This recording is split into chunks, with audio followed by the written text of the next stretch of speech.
The sight of the coffin ripped Bill Bark's world apart, forcing his mind to retreat to the single moment of pure, unadulterated triumph, the forging of the hero's sword. The warrior's companion, Sepia, immediately questioned the weapon's appearance, finding it unremarkable. But the knowledgeable fighter quickly explained that the sword was forged from orichalcum, making its legendary durability merely the baseline. To the wielder, it was light as a feather, yet it delivered strikes with 10 times the force, and was even cursed to nullify healing. The companion smirked, hinting that the most incredible part of the weapon was the genius who created it. She proudly announced that the creator of this world-changing artifact was her childhood friend, Bill Bark. The shy young Meister, overwhelmed by the sudden attention, mumbled his humble desire for world peace. He was basking in the rare, genuine praise of his peers, a feeling he had chased ever since. The hero, the Prime Lord Protector, held the impossible weapon, marveling that even the royal smiths couldn't handle orichalcum. The Golden Hand Midas was utterly captivated by the hero, clinging to the belief that his craft could truly save the world. The hero placed a firm, validating hand on the young Meister's shoulder. Oliver Prime promised to elevate the craftsman to the greatest on the continent. Bill Bark looked up, his eyes wide with blinding, youthful hope. To the young blacksmith, the hero truly shone with divine, golden light. The Golden Hand felt insignificant, a mere backwater smith compared to this legend. He was content to be a background extra, so long as his craft could aid their world-saving mission. But even in this perfect memory, the craftsman turned to his true companion, Sepia. Blushing, Bill revealed a secret piece he had forged while working on the orichalcum blade. It was a ring, crafted from the same rare, cursed orichalcum used for the hero's sword. The nervous Meister stammered, trying to confess feelings that were anything but casual. The nervous Meister pleaded, urging Sepia to accept the cursed orichalcum ring. Their hands briefly touched, a fragile connection forged in the shadow of war. Sepia smiled, deferring the gift until after the Demon King was defeated, prioritizing her mission. The young craftsman was stunned, the realization of her refusal sinking in. Forcing a painful smile, Bill Bark agreed to wait for the distant future. Clenching his fist, the Golden Hand understood the true, unspoken meaning of her hesitation. He knew she loved the hero, yet the Meister felt he had to try before she was gone forever. The gap between the blacksmith and the hero's world was vast, a place he could never reach as just a craftsman. This single perfect memory of Sepia was all the heartbroken man had left. But even this solace was haunted by the silhouettes of the hero's party, the ones who led her to her fate. The memory shifted to the forge, where a relative drunkenly celebrated the hero's victory and the supposed age of peace. The drunken man boasted that the master craftsman had become the Empire's youngest Meister, saving the whole world. But the fame was useless. The Bark family forge was still drowning in debt and facing seizure. The relative violently rejected the truth, demanding the worker stop killing his buzz. He screamed that their ruin was the direct result of the Empire funneling all support exclusively to the large state workshops. The young blacksmith, still believing in the system, insisted the Empire must have good reasons for their policies. The Golden Hand declared that simply knowing he had aided the hero was enough to make him proud. The cynical relative scoffed, reminding him that the hero was now just the Prime Lord Protector, a political figure. The relative apologized, regretting that he had forced the gifted craftsman to take over the struggling family business. The determined Meister, holding his hammer, promised his family he would find a way to earn the money and save the forge. They knew they had to extinguish the forge fire quickly, as the looming curfew meant the Imperial patrol could drag them off at any moment. The night passed under the shadow of the Empire's strict martial law. The next day, the young Meister set out into the city, determined to earn the money needed to save his family's legacy. The craftsman found success with his on-site repair service, calculating that he might finally clear the back taxes, until the sounds of desperate protest broke his concentration. A large crowd of citizens, enraged by the Empire's favoritism, clamored loudly for the guarantee of their merchants' rights. Bill, the Golden Hand, stopped his work to ask a bystander what had caused the sudden uproar. The bystander explained that the Empire's new policy to only deal with large guilds had thrown the entire country into chaos. Even as the protesters faced down the armored Imperial Guard, the young man simply nodded, absorbing the reality of the escalating tension. Looking at the demonstration, the once idealistic Midas now viewed them with cold cynicism, deeming their actions unproductive and foolish. Having witnessed the brutal consequences of rebellion firsthand, The survivor judged that they should value their lives more than risking everything against terrifying rulers. Bill Bark dismissed the desperate shouts, prioritizing his own survival above the pathetic risks of others. The young man glanced back, the cries for justice echoing loudly in the street. Midas's eyes narrowed, judging the foolishness of challenging the Empire's iron fist. Yet the passion of the merchants was undeniable as one man roared for their rights. The sound instantly dragged the craftsman back to a painful memory of Phil, the protester who had died for this cause. He recalled the moment Phil had recognized him amidst the chaos of the previous slaughter. The trauma was violently interrupted as an armored officer screamed, invoking the Lord Protector's authority.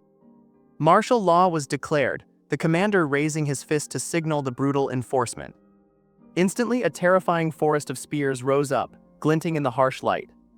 The cynical pragmatist watched as the Imperial Guard charged forward, ready to crush the rebellion. The brutal charge of the Imperial Guard instantly shattered the protest line. Screams of pain and the sickening sound of impact filled the air as the massacre began. The young craftsman, paralyzed by the familiar brutality, could only whisper, "W what?" Before Midas could process the scene, a powerful blow slammed into his head. The warm spray of blood snapped the cynical pragmatist back to the horrific present. A desperate merchant, recognizing the young Meister, screamed a final warning, "Run." Before Bill could react, a strong hand yanked him violently out of the fray. The awakened analyst instantly regained his composure, shouting, "Uncle, this way, there's a shortcut." They plunged into the tight, shadowed alleyways, desperate to escape the slaughter. But the relentless Imperial Guard was close behind, their commander roaring, "Don't let a single one of them escape." The armored commander screamed the order, "Kill them if you have to." The relentless pursuit claimed another victim, a civilian collapsing with a sharp cry. The young Meister Bill gasped for air, his hands clutching the tools that were now a burden. The tight, shadowed passage offered little respite from the desperate pace. But the pressure of the chase triggered the analyst's mind, his eyes burning with latent power. The Golden Hand's perception sharpened, overlaying the chaotic scene with structural clarity. The Orichalcum blacksmith's gift fully activated, revealing the city as a complex blue lattice. This was the world Midas saw, a vast, intricate machine waiting to be manipulated. The memory of Phil and the massacred merchants solidified his resolve. He had to save the asterisk other people still running. Armed with this absolute knowledge, the fugitive craftsman saw his escape route laid out across the entire city structure. The fugitive craftsman Midas fixed his gaze, ready to execute his impossible escape plan. Following the glowing blue lattice, he instantly identified the precise weak point in the building above. The Golden Hand raised his trusty hammer, moving with the speed and precision only a master could achieve. With a single calculated strike, the Meister shattered the fragile structural integrity of the barrier. The group surged through the newly created opening, leaving the confused citizens behind. Smoke billowed from the precise, violent entry point he had created. Behind them, the Imperial Guard captain screamed orders to execute the traitors without mercy. The bloodied craftsman glanced back, confirming the relentless pursuit was closing the distance. The heavily armored pursuers thundered down the constricted alleyway, demanding their surrender. But the fugitive, driven by the memory of loss, knew exactly where to run next. The armored commander, fueled by martial law, vowed swift retribution against the fugitives. But the craftsman had already prepared his next move, aiming for a precise impact point on the wooden structure ahead. The fugitive's absolute knowledge of composition caused the wood to splinter immediately upon contact. Cracks raced across the frame, following the exact lines of weakness Midas had identified in the wireframe lattice. The precise strike shattered the wooden archway, creating a new, unstable escape route. Unaware of the structural sabotage above them, the armored officers continued their relentless pursuit below. The sudden instability forced the Imperial Guard to pause in confusion, sensing the disturbance. The desperate citizens surged through the opening just as the weakened structure violently gave way behind them. Under the cover of night, the fugitive group reached a secluded, dark refuge. But the trauma of Phil's death and the recent violence resurfaced, leaving the driven savior wide-eyed and questioning the cost of this fight. As the young Meister crumbled under the weight of his actions, Tom, the familiar face, offered a desperate apology. But the relative, covered in the blood of the escape, cut him off, demanding the driven savior explain everything from the beginning. Still reeling from the violence, Bill could only stare blankly as his uncle forced him to confront the reality of the massacre. The cynical family member confirmed that the empire's response had escalated far beyond any normal martial law. He pressed the young Midas, asking if he finally felt the state grinding the commoners down, leaving him speechless. But the relative's fear solidified into a command. Midas was strictly forbidden from engaging in any more dangerous activism. The cynical family member struggled with his own conscience, questioning the cost of abandoning the country to its fate. The uncle dismissed the burden of responsibility, arguing that the Lord Protector Oliver Prime was the one meant to worry about the country. The traumatized craftsman finally confessed his terror, recalling the loss of his parents and the disappearance of Sepia during the escalating war. The relative nodded grimly, asserting that their only true fight was to work relentlessly at the forge, securing their future without needing to protest. The traumatized confessor finally broke, crying out that family was more important than the country's impossible burden. The blood-covered relative placed a hand on the young Meister's head, offering a quiet, sincere apology. Embracing Bill, his uncle promised that from now on, he would ensure the craftsman had nothing left to worry about. Hearing this, Tom, the former betrayer, also announced his immediate departure from the movement, prioritizing his own family's safety. The desperate citizens quickly agreed, realizing none of them had signed up to risk their lives for a lost cause. As the sun rose over the city, the immediate danger had passed, granting the fugitives a moment of uneasy peace. Exhausted and broken, the group finally found rest, collapsing onto makeshift beds in the secluded refuge. But even in sleep, Midas could not escape the trauma, twitching restlessly on the straw. The weight of the lives lost and the sabotage he committed etched deep lines of exhaustion onto the young man's face. Nearby, the cynical protector slept fitfully, whispering apologies to Bill even in his unconscious state. The traumatized craftsman found a moment of peace, promising himself he would protect his uncle from any future burdens. The young Meister clung to the fragile hope that this nightmare was finally over, and stability would return. But that momentary peace was violently shattered by the heavy tread of imperial armor. The relentless guard captain had tracked the fugitives to their refuge and ordered a mass arrest. Bill Bark was instantly awake, a spear point threatening his life as the charge of treason was violently declared. The suddenness of the raid confused the awakened analyst, who questioned why they were being discovered now. Midas's mind raced, realizing the attack was ill-timed. A planned raid would have occurred under the cover of darkness.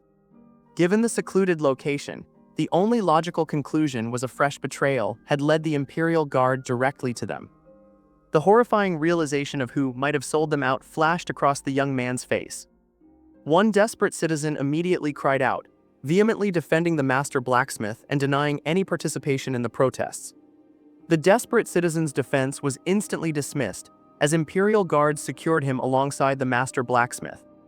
But the young Meister's eyes were fixed on the face of the man who had just cried out, Tom, the citizen who had previously betrayed and then apologized. Tom could only stammer a horrified greeting, his guilt evident as the true nature of the betrayal dawned on Midas. The realization hit Bill like a physical blow, his tied hands straining against the rope as he demanded an answer. All the trauma of the past weeks erupted in a single, agonizing scream directed at the man who had sold them out for the second time. Tom desperately tried to mitigate his crime, claiming the Imperial Guard had promised to spare the renowned craftsman. He continued, explaining the deal was only for the useless uncle, whose face remained stoic in the background. The betrayer then shifted the blame, weeping about the impending seizure of the forge and the uncle's reckless participation in the protests. Tom revealed the true motive, a reward for reporting the movement, money that could save the bark forge from ruin. Driven by selfish pragmatism, the desperate man concluded his confession, justifying the sacrifice of the others to secure his own future. The desperate betrayer, Tom, offered a final hollow apology to the master craftsman. But the sound of violence was abruptly replaced by the triumphant fanfare of the Imperial Palace. Bill Bark, the fugitive, suddenly found himself standing alone on the long red path leading to the From the dais, Oliver Prime, the Lord Protector, greeted the trembling young man as an old comrade. The former hero smiled warmly, telling the Meister not to tremble, assuring him they were still friends. The traumatized craftsman offered a strained, nervous laugh, unable to accept the invitation to treat the palace as home. Oliver then cut the pleasantries, casually asking the blacksmith about his involvement in the recent citizen movement. Midas immediately denied any participation, dramatically declaring himself a massive admirer of the Sir Hero. The Lord Protector laughed at the nostalgic title, noting that Bill was likely the only one who still used it. Then Oliver dropped the bombshell. Bill's innocence had already been proven by a citizen who testified on his behalf, claiming he was merely teasing. The young Meister felt a wave of relief, but suspicion immediately returned as he wondered if the betrayer had saved him. The Lord Protector, ever generous, then revealed he had personally settled the massive debt on the bark forge, leaving the craftsman speechless. Though Bill tried to politely refuse the public favor, Oliver insisted, declaring that the savior of humanity deserved nothing less. Nearby, a captain and a subordinate questioned who this unknown figure was that the Lord Protector was honoring. The subordinate then introduced the concept of the world's three great Meisters, starting with the one-eyed Cyclops of the demon realm. He continued, listing Vulcanus the Duplicator from the Aveline Kingdom. The last of the trio and the Empire's own was the Golden Hand Midas. The speaker declared the Golden Hand Midas the undisputed greatest, for he alone forged the blade that slew the Demon King. The skeptical captain immediately laughed off the title, claiming the Empire merely used such titles for political show.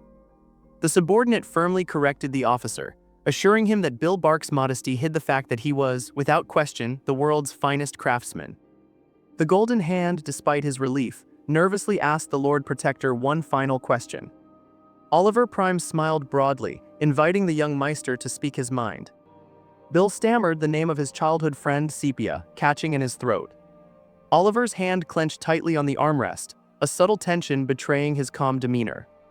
The hero quickly recovered, assuring the blacksmith that Sepia was merely away and would return to the bark forge soon. Overwhelmed by this fragile hope, Midas bowed in gratitude, thanking the man who had just saved his life and his love. But the craftsman had one more crucial request, gripping his own hands in anticipation. With a hopeful if forced smile, Bill asked if his uncle, the cynical relative, could be released to return home. Oliver Prime's gaze drifted upward, and he countered with a chilling question: what if it was already too late? The young Meister's fragile composure instantly shattered, demanding to know the meaning of that horrifying implication. Oliver Prime instantly broke the tension, covering his eyes and claiming the chilling implication was merely a joke. The young Meister stared, his relief curdled into confusion as the surrounding courtiers laughed along with the Lord Protector. Dropping the act, Oliver admitted he had tried to soften the blow of something unpleasant, regretting his poor comedic timing. The Prime Lord Protector explained that while Bill's innocence was proven, his relative was not, and state affairs prevented special favors. Offering a final compromise, the hero told the blacksmith to return home for the day, promising to see what could be done. Bill Bark, overwhelmed by the kindness, offered a genuine smile and thanked the man on the throne profusely. Oliver Prime accepted the praise, his face radiating with the image of a benevolent, shining light. Back in the familiar heat of the forge, the world's finest craftsman found that waiting for the promised news was not difficult. Though it stung to find Tom had disappeared, leaving only an apology letter and a small bag of money, Midas accepted the consequence of the betrayal. The determined young man focused on his work, knowing he had to stay busy for the sake of Sepia and the safe return of his uncle. The world's finest craftsman kept his mind occupied, forging gear for Sepia and preparing wine for his uncle's eventual return. Days turned into weeks, fueled by a terrifyingly focused determination to see his loved ones safe. Then the silence of the forge was shattered by a sharp knock and a formal inquiry for Mr. Bill Bark. The young man froze, recognizing the imperial household's presence, realizing Oliver Prime had finally sent news. Midas reacted instantly, sprinting toward the door with overwhelming speed. The Meister's heart pounded. This was the moment he had been working toward. In his mind, he already saw Sepia and his uncle returning, safe and smiling. He burst through the door, ready to greet them with promises of home-cooked food and the finest wine he had saved. The door swung wide, revealing not his family but the harsh reality of the outside world. Instead of a joyful reunion, the focused craftsman was met with a chilling vision of a coffin and a familiar woman sitting atop it. The Golden Hand recognized his childhood friend, but her vacant, unsettling smile was the first sign of disaster. But the grim reality of the coffin forced the Meister to confront the fate of his imprisoned relative. The crushing weight of betrayal and loss caused the craftsman's entire world to violently collapse into darkness. Stumbling forward, Bill Bark saw the injury Sepia bore, realizing that the coffin was not for Phil, but for the man he had waited for. She cried out, a sound of pure agony that shattered the silence of the courtyard. The familiar woman pitched forward, collapsing violently off the lid of the casket. The golden hand stared, his expression a mask of disbelief and rising, terrible realization. Staggering toward the scene, the bewildered craftsman questioned if this horrific tableau was merely a waking dream. The dark, polished wood of the coffin loomed large, confirming the finality of the imperial household's message. Tears streamed down the face of the world's finest craftsman as he finally recognized the body, his uncle, whose freedom Oliver Prime had promised. The heartbroken craftsman whispered of the good liquor he had saved, a promise now cruelly broken. That grief quickly curdled into a soundless, broken hysteria. The youngest Meister roared his question into the red void of his despair. Bill Bark, overwhelmed by the finality of the betrayal, screamed until his throat tore. He collapsed before the casket, desperately pleading for his relative to simply wake up. This agony was not merely emotional, but a searing, physical pain that felt like his very flesh was being ripped apart. Through the blinding pain, the words of Oliver Prime echoed, assurances that Sepia was safe and coming home. The golden hand saw the lie clearly now. The false hope used to keep him docile while the murder was committed. Then came the memory of the Lord Protector's false benevolence, promising to investigate the uncle's case. The face of the hero the man Midas had trusted was revealed as nothing more than a cold, calculating mask. The crushing realization ripped through Bill Bark, leaving him kneeling in the dust of his shattered world. The Meister's scream was a silent promise of future vengeance, a sound that tore through the fabric of his sanity. Stumbling away from the coffin, the young craftsman felt the weight of Oliver's deceit settle upon him. He remembered the day Oliver Prime had played the benevolent lord, dismissing the treason charges in the grand throne room. The hero had offered a golden token, a symbol of supposed protection and endless favor. The Lord Protector's smile, once reassuring, now appeared as the sickening smirk of a predator. Midas, blinded by gratitude and debt, had promised to repay that grace, unaware of the price already exacted. That naive promise echoed as the scene shifted to the dark, rain-swept gates of the imperial palace. Now the Meister stood before the guards, presenting the very token of betrayal to gain entry. The golden hand smiled, a cold, calculated expression announcing his true purpose, to service the sword of the man who had taken everything. Bill Bark offered a polite facade, agreeing to wait while the guards reported his arrival to the superiors. But beneath the calm exterior, the golden hand gripped the stone railing, his rage vibrating in the rain-soaked air. His mind raced, replaying the impossible question, how could a mere craftsman ever hope to defeat the hero? He imagined striking out, a desperate, futile attack against the overwhelming power of the Lord Protector. The vision ended in crushing defeat, the hero standing victorious over his broken form. The Meister realized that brute force would only lead to him being hunted down like a rat. Midas grounded himself in reality, remembering he was not a warrior but a man who made weapons. The true target was not Oliver Prime, but the cursed orichalcum blade he himself had forged, the hero's sword. And the answer to his impossible dilemma, the path to his revenge, was surprisingly simple. The awakened analyst stared into the future, his eyes burning with the terrifying resolve only a betrayed blacksmith could possess. The betrayed blacksmith raised his hammer, his entire plan hinging on one simple word: repairs. For a Meister, repairing a weapon is the most natural thing in the world, a task that demands no suspicion. The Prime Lord Protector, blinded by his own power and arrogance, would let his guard down completely. And the weapon Bill Bark himself had cursed would end up right back in the hands of its true master. Facing an unguarded man with the strongest weapon in existence, it was a perfectly calculated plan for revenge. The Golden Hand considered his options. Should he strike the final blow with his forging hammer or the hero's sword? But as the young Meister demanded an answer, Oliver Prime offered a shocking confession: "I never wanted to be a hero." Bill Bark laughed, his grief twisting into mockery, demanding to know why the Lord Protector was suddenly whining about his life. The former champion explained that there was a limit to how much one person could save, and he had grown deeply disillusioned with that burden.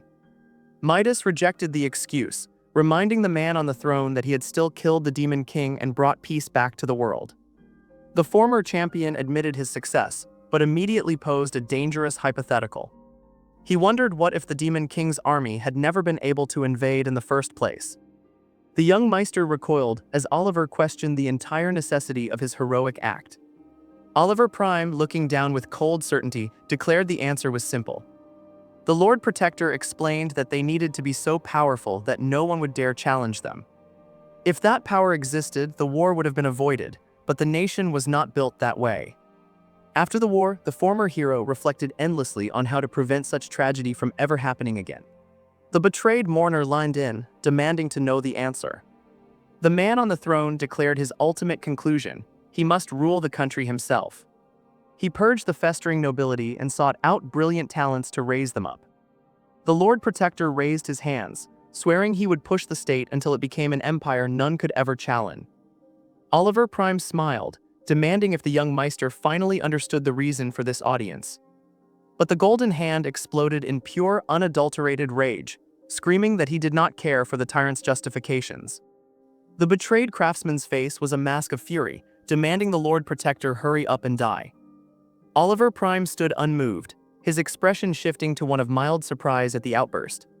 "A pity," the former hero stated, casually raising a finger as green magical energy coalesced. A swift magic arrow slammed into the young man, the force throwing the world's finest craftsman backward. The pain was immediate and overwhelming, forcing the injured mourner to grit his teeth in agony. The Orichalcum hero's sword, the weapon Midas had forged, lay abandoned on the blood-splattered marble floor. Imperial guards rushed into the chamber, shouting concern for the Lord Protector, leaving the defeated blacksmith kneeling in his own blood.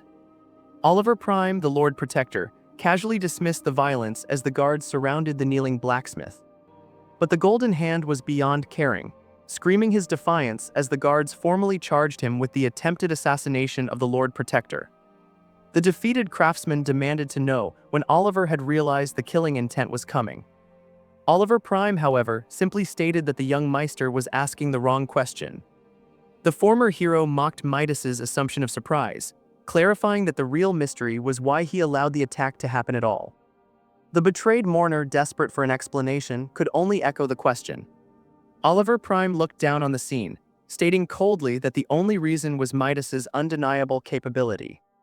He confessed that he wanted the world's finest craftsman as his own, and chillingly the offer still stood. The Lord Protector extended his hand, a final, sickening invitation to join the very man who destroyed his life. Kneeling in his own blood, Bill Bark stared up at the man who had traded his family for his loyalty. The betrayed craftsman, still reeling from the shock, demanded one final answer before considering the Lord Protector's sickening offer. Oliver Prime found the defiance amusing, agreeing to answer the question with a chilling earnestness. Bill Bark's mind turned immediately to Sepia, the one person he still held hope for. The young Meister asked the question that truly mattered: why was Sepia left so broken? The Lord Protector confirmed her capability, recalling Sepia's bravery in the final, desperate war against the Demon King's forces. He revealed that in that brutal conflict, she lost her leg, a grievous wound she endured without despair. Together, the heroes defeated the Demon King, ushering in an era of fragile peace. For a brief moment, the world was bathed in the light of victory. But that peace was short-lived. Without a common enemy, humanity immediately descended into a shocking state of internal war. The former champion explained that the kingdom's weakness forced even him, the great hero, back onto the bloody front lines. Only one warrior's companion remained behind, trapped in solitude. The knowledgeable fighter wondered if the blacksmith understood the loneliness of being unable to contribute. That consuming isolation spilled out like a poisoned cup. Driven by despair, the companion reached for power that was strictly forbidden. Thus, the injured companion returned to the front lines, cloaked in shadow. The knowledgeable fighter pointed out that Midas had already seen the terrible side effects of that dark magic. The Prime Lord Protector, having heard the long explanation, pressed for a response. The voice of the former hero pressed closer, demanding a reply. The injured fighter, surrounded by Oliver's guards, suddenly challenged the Lord Protector's actions. The Prime Lord Protector accused the fighter of abandoning Sepia, allowing her to fall into such a desperate state. The enraged companion shouted back, demanding to know why Oliver Prime abandoned Sepia after she lost her leg fighting for him. The companion pressed the attack, highlighting the Lord Protector's immense power and influence that could have saved their friend. A painful memory flashed across the fighter's mind, showing Sepia struggling alone after losing her limb. As guards restrained the injured man, he insisted that Sepia had desperately needed the hero's intervention. The master craftsman watched the scene unfold, absorbing the chilling indifference in Oliver's voice. Oliver Prime, the former hero, coldly rejected any responsibility, questioning the fighter's right to lecture him. The warrior's companion retaliated, demanding to know why Oliver never joined the battlefield himself. The Lord Protector pointedly dismissed the fighter, claiming he was merely enjoying the safety provided, while Midas forged only one sword in his workshop. Finally turning his rage on the young blacksmith, Oliver roared Midas's full name, daring him to speak of responsibility.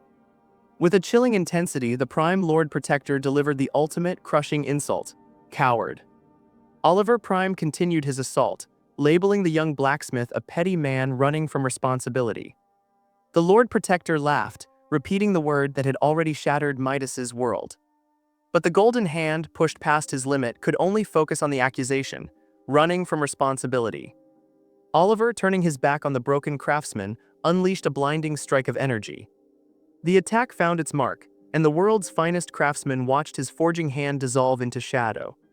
The Prime Lord Protector stood over him, justifying the maiming by declaring the Meister useless. In a final act of twisted benevolence, Oliver promised to spare his life, leaving the bleeding craftsman to curse his betrayer. The severed hand lay still in the blood, as Oliver continued his sentence. The young blacksmith screamed in pure agony, realizing he was condemned to live, bearing all responsibility with only his remaining hand. With the deed done, Oliver Prime regarded the future world's three great Meisters with cold indifference. The silence following the atrocity was broken by a persistent knocking at the young blacksmith's forge.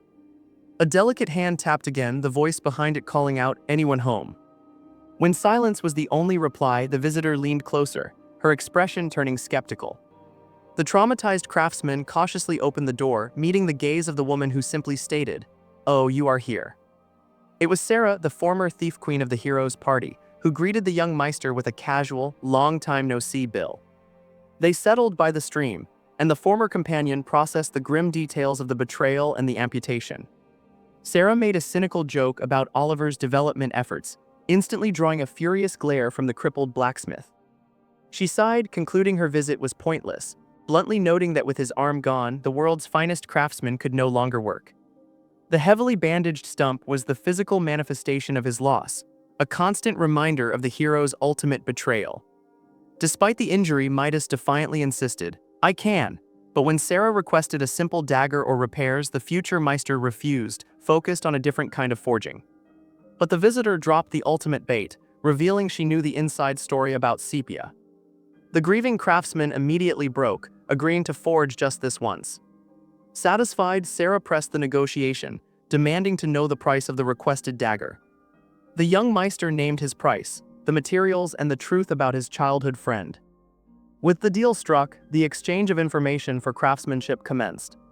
Back at the forge, the Golden Hand worked furiously, hearing how Oliver Prime had twisted the narrative to conceal his crimes. Every strike of the hammer was fueled by the cold, hard realization of the hero's ultimate betrayal.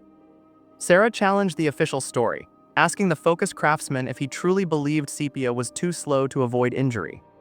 She reminded the Meister that sepia was known to be the second fastest warrior in the entire empire. The truth was that the Demon King's power was sheer destructive force, meaning sepia's specific injury could only be the result of something else entirely. The truth was that sepia didn't fail to dodge the attack. The companion chose to take the blow, clutching the ring Midas had forged. She had thrown herself into the path of the killing strike to protect Oliver Prime. But the full extent of the Lord Protector's manipulation was yet to be revealed. The former hero approached the injured companion, begging for her assistance. Oliver laid out his desperate political ambition, claiming only she could turn the tide of the war. The injured mourner gently declined, knowing her physical state prevented her return. She highlighted the crushing reality of her injury, clutching the blanket over her ruined leg. But the Prime Lord Protector quickly assured her that the injury was not a concern. He presented a grimoire found in demon territory, promising that it would not only heal her, but make her stronger than ever. The warrior's companion immediately recognized the danger, calling the grimoire black magic. For her, this was power that should never be touched, regardless of the cost. The silence stretched, heavy with unspoken tension between the two. But the Prime Lord Protector exploded in frustration, leaning over the injured woman. "Aren't we comrades?" he roared, questioning how she could refuse him over such a triviality. His voice cracked with raw intensity, confessing his deeper feelings for her, for us. The former hero clutched his chest, declaring he saw her as more than a mere comrade. Sepia could only manage a distressed whisper of his name, overwhelmed by his sudden display of emotion.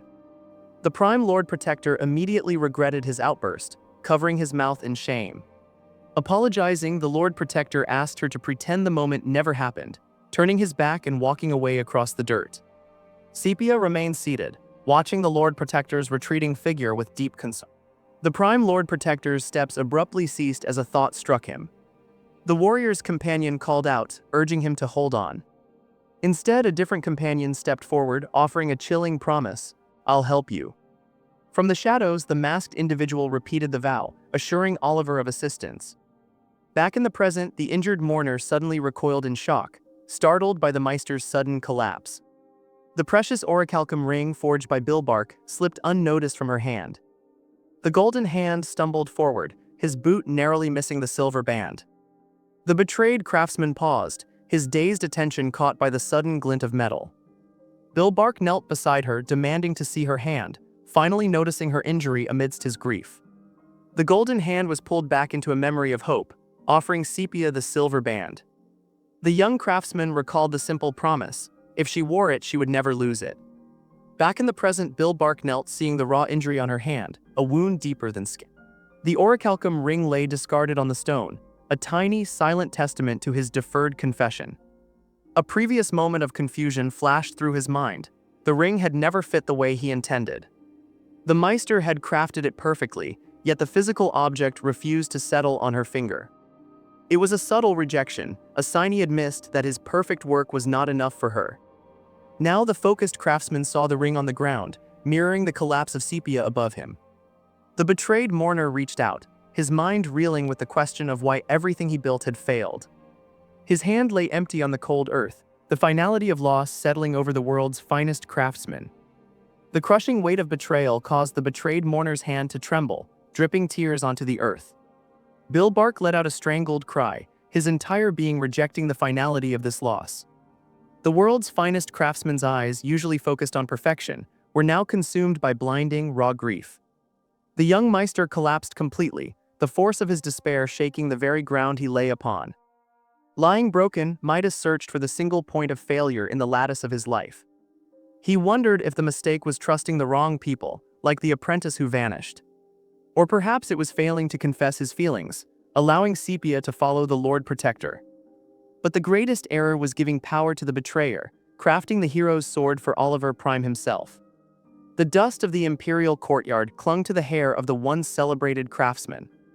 The realization of his complete powerlessness tightened around his throat, confirming that skill alone meant nothing against the throne.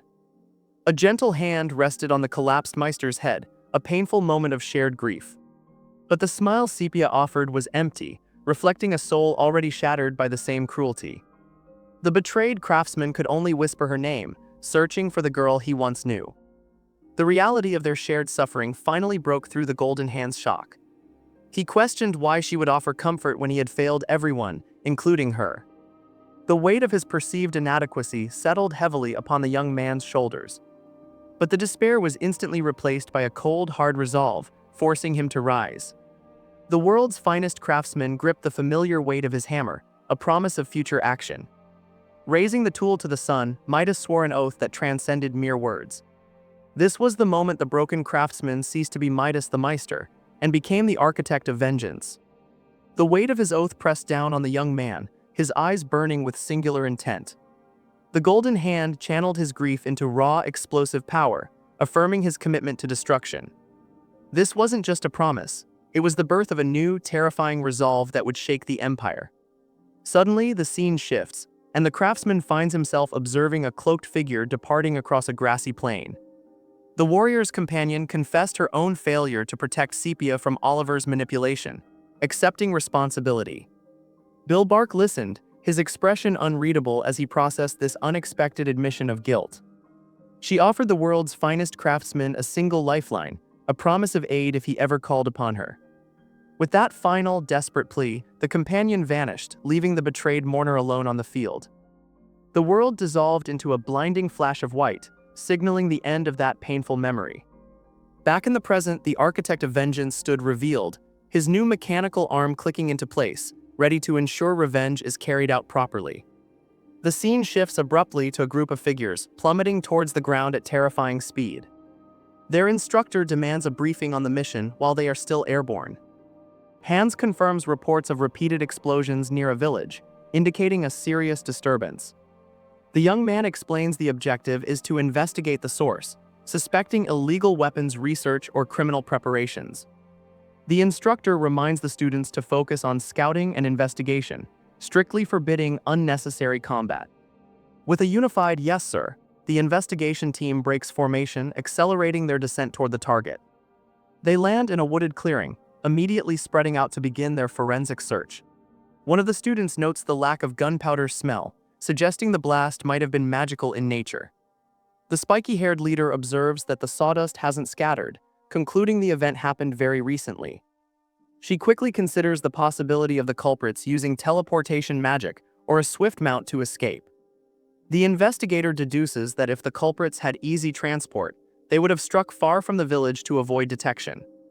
Their instructor, pleased with the insight, commended the students for their sharp analysis of the blast site. If the suspect lacked magical means of escape, the scarred officer concluded they must still be within the immediate vicinity.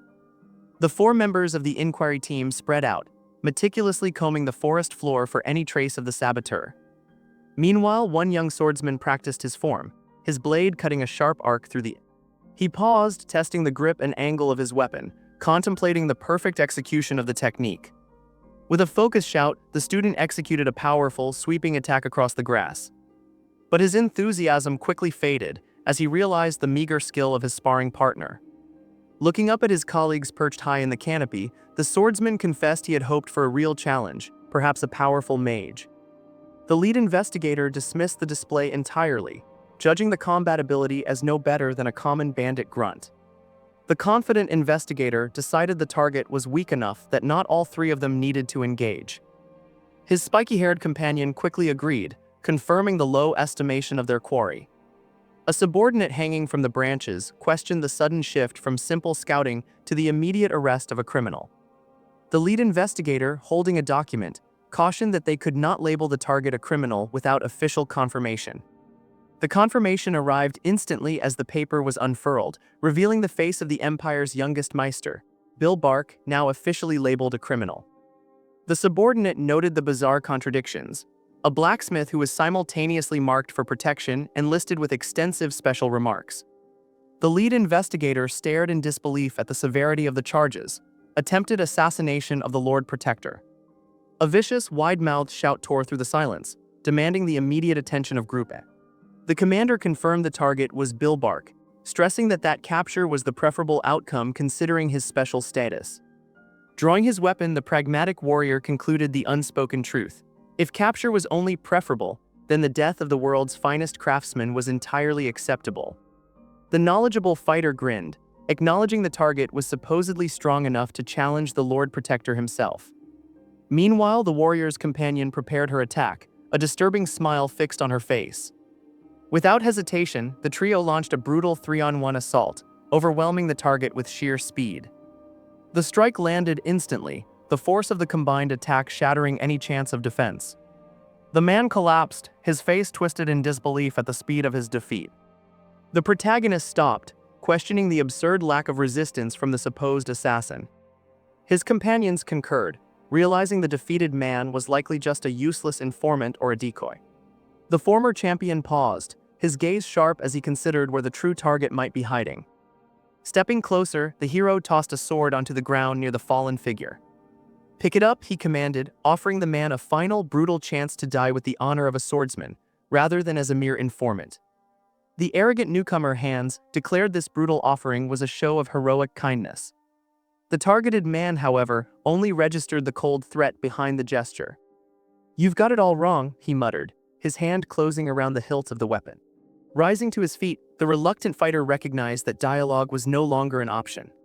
Hans merely smiled, preparing to demonstrate the fundamentals of combat to his opponent. The self-styled hero began by showing how to accurately measure the distance between 2 combatants. Without warning, hands closed the gap, initiating a sudden, aggressive lunge. The maneuver was too fast. The target barely managed to shift as the blade whipped past. A heavy boot slammed into the earth, driving the momentum for the final strike. Then, in one devastating rush, the self-proclaimed hero finished the confrontation instantly. The defeated fighter stared in shock, unable to process the speed of the final blow. The victor leaned in, explaining that true strength prevents the swing from breaking. With a fierce smile, he demonstrated the technique, driving the blade down hard. Every ounce of momentum was channeled through a precise shift in stance. The lesson ended with a brutal, concussive strike to ensure the point was made. The overwhelmed fighter struggled, choking on the dust of his defeat. The force of the blow sent the defeated man flying backward. The enthusiastic fighter scoffed, declaring the entire confrontation seriously lame. The dark figure demanded recompense for the time wasted on such a weak display.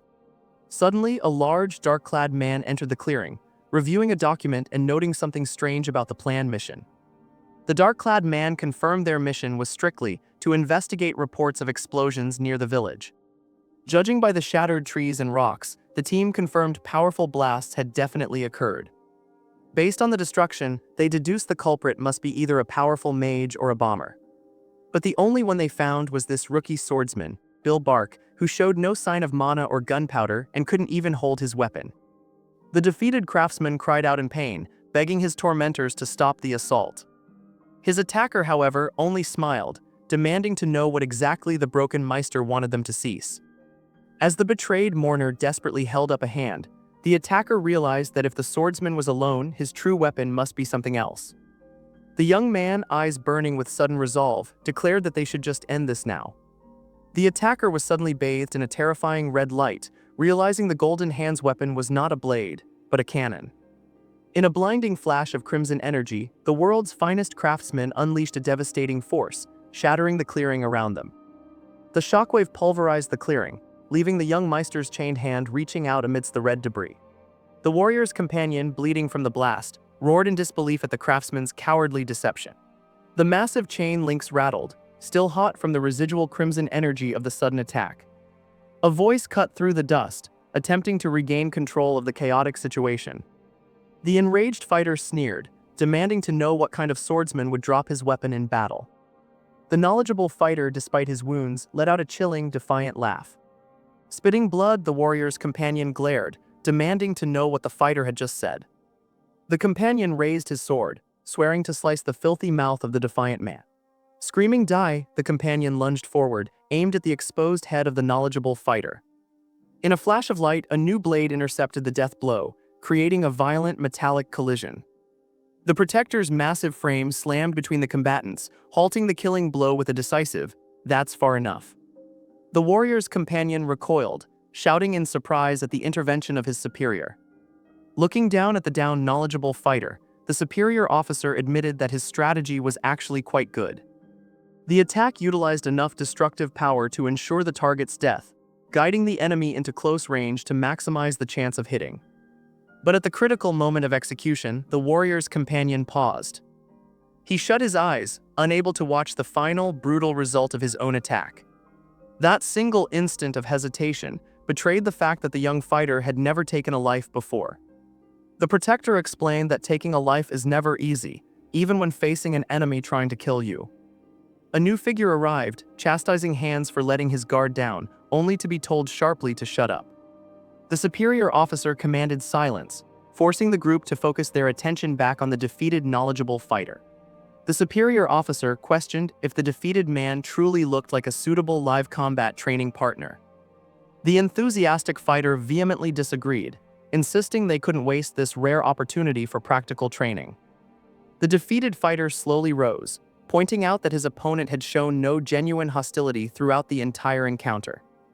The knowledgeable fighter acknowledged that serious combat required true hostility, which was difficult to force out of an unwilling target.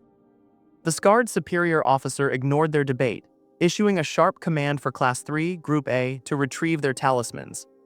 The defeated craftsman looked up, questioning the sudden and unexpected instruction regarding talismans. The officer then addressed the defeated figure directly, calling him Criminal Bill Bark, and asking if he knew the Hero Academy's curriculum. The officer explained that a mandatory program involved training students to kill evil without hesitation. The terrified craftsman listened, as the officer detailed how students practiced by hacking apart living criminals to acclimate to blood and screams. Meanwhile, the companions realized the gravity of the situation, recognizing the name of the Empire's youngest Meister. The officer pointed, revealing the target for their bloody practice assignment, Phil Bark. The terrified craftsman realized the victim was family, his face contorted in a silent scream of horror. The guard captain confirmed the identity with a chilling smile, reveling in the terror he inflicted. Observing the breakdown, the companions muttered that the craftsman's resolve was still lacking. The young man clutched his chest, the pain of this revelation physically overwhelming him. Suddenly, the distraught craftsman understood the full, sickening scope of the Empire's cruelty. He straightened up, facing the group of companions who stood ready to execute their brutal orders. The young fighters grinned, eager to prove their training by hacking apart a living target. Tears still streamed down his face, but a terrifying smile broke through. He accepted the horror, every last bit of it. The broken craftsman raised his hands, demanding they wait before the slaughter began. He asks if they're looking for a real combat practice target. He explains that as a simple blacksmith, this fight won't give them any meaningful training. The large man is confused, asking what he's getting at. Bill's request is simple, he just needs some time. Time to arm himself so he can give them a fight to the death. The students scoff, believing it's just a ploy to escape. But the thought of running seems almost alien to him now. He pulls something from his pocket, questioning the very idea. With his uncle's life on the line, there is nowhere left to run. And a terrifying, broken smile spreads across his face. The broken craftsman confirmed the terms of his desperate bargain. The leader of the group demanded to know the timeline for the jobs.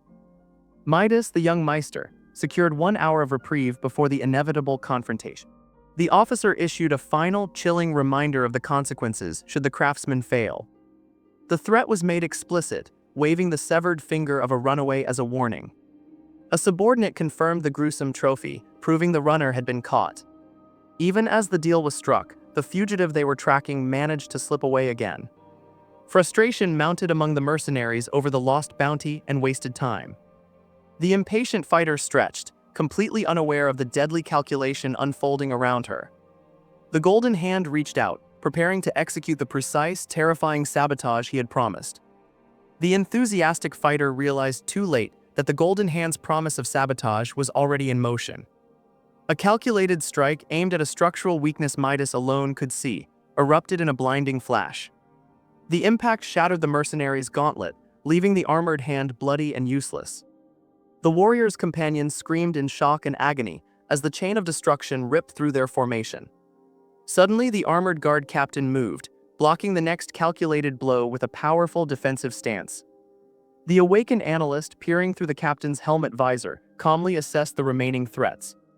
The enraged companion shrieked orders to kill the blacksmith, demanding a painful retribution. Another mercenary, eager for the kill, charged forward with a savage grip. But the world's finest craftsman was already anticipating the movement, effortlessly weaving away from the wild swing. In the face of overwhelming odds, Bill Bark's expression was one of terrifying, focused determination, the look of a man who had nothing left to lose. The golden hand narrowed his eyes, his focus absolute as he analyzed the armored threat. The heavily armored mercenary moved to strike, protected by layers of steel. A memory of a knowledgeable fighter surfaced, posing the critical tactical question. Target the joints, the voice demanded, a strategy the world's finest craftsmen already knew. The awakened analyst evaded the main attack, but the overwhelming numbers pressed in relentlessly. He focused his analytical gift on the seams, knowing the joints should be weak points of thin chain or cloth. The young Meister's blade found its mark, slamming into the supposed vulnerability. To his shock, the impact failed to penetrate, even the joints were reinforced. Bill Bark stared in disbelief at the unexpected resilience of the enemy gear. Enough playing around, just kill him, shouted a frustrated companion as powerful magic began to swirl around the craftsman. Ignoring the swirling magic, the warrior's companion lunged forward, screaming, "Die!" The powerful blow glanced off the reinforced helmet, yet the armor held firm. But the armored figure was unfazed, taunting the attacker, "You've got a soft heart." Even in a situation like this, the voice continued, You go for the hand instead of the head. The true commander, a scarred veteran, called the attacker a fool who still holds back his killing blow. Enraged by the veteran's judgment, the warrior screamed defiance and launched a powerful kick. The blow landed hard as the voice commanded, "Die, don't hold back at all." The resilient armor finally gave way, and the heavy figure crashed to the dusty ground. A heavy boot slammed down onto the chest plate of the fallen opponent. Standing over the wreckage, the scarred veteran ordered his students to step on him, demonstrating the brutality Midas was up against. They rained down blow after blow, trying to find a weak point in his defense. But the students are left breathless, wondering if their hits are even doing any damage. The large man reminds them of their objective, to break the joints. From the ground, Bill mocks the future heroes for their cheap 3-on-1 tactics. But the student retorts that fairness doesn't apply to someone who didn't fight fair to begin with.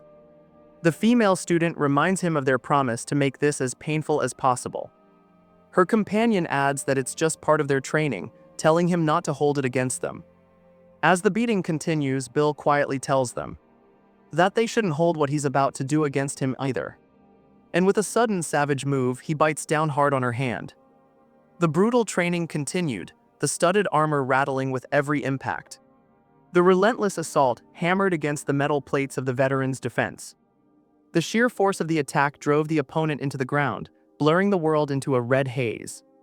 Above the bloodied, defeated fighter, the armored opponent stood, his structural integrity highlighted in blue. The armored commander coolly analyzed the outcome, noting, "Joint locks were within expectations." Then a companion stepped into the frame, challenging the commander, "So, when are you planning to step in?" The knowledgeable fighter, ready to intervene, fixed the commander with a fierce gaze. Without warning, two fighters exploded into motion, launching a blinding, simultaneous attack. The armored officer swiftly brought up his sword, deflecting the first incoming strike. As one attacker flew past, the commander moved to counter the second, low-driving strike. The attacker soared high, attempting to bypass the guard captain's defense. The armored officer cursed, realizing his counterattack was just short of the target. If the commander could not even best these students, what hope did he have against the true threat? But the weight of failure was already crushing the spirit of the mighty Lord Protector.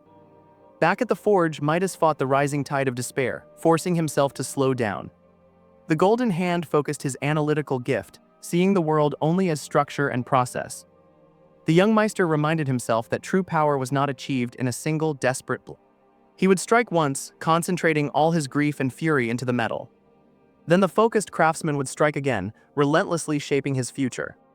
For Midas knew that the final perfect blow required countless strikes of preparation and precision. The blade Midas forged was sharp, stained only by the blood of his relentless focus. The Golden Hand worked, knowing that soon the steel would meet the armor of the Imperial Guard. But somewhere else, the conflict the craftsman was preparing for had already erupted. A desperate fighter, Hans, scoffed at the wound, dismissing the enemy's lucky strike. He turned to his companion Lin, seeking a strategy to end the brutal skirmish. The armored opponent, however, had already decided the outcome, activating a hidden mechanism. From the surrounding brush, a strange, glowing chest materialized. The enemy commander deployed multiple duplicates, flooding the battlefield with traps. A blinding red flash signaled the devastating power of the sudden assault. The three fighters collapsed, utterly overwhelmed by the swift and merciless attack. The trapped warrior's companions struggled violently against the unbreakable net. The armored commander mocked her efforts, confirming the trap was strong enough to hold an ogre. Meanwhile, the captured hero desperately tried to bluff, warning that the academy would soon send reinforcements. But the look in the protagonist's eyes betrayed his growing desperation. The duplicate commander simply dismissed the threat of outside interference. The armored officer then posed a chilling question to his victims. He revealed his motive: he had used them merely for live combat practice. The terrified fighter, covered in blood, immediately began begging for mercy. A brutal red light enveloped the scene as the commander moved to sever his fingers.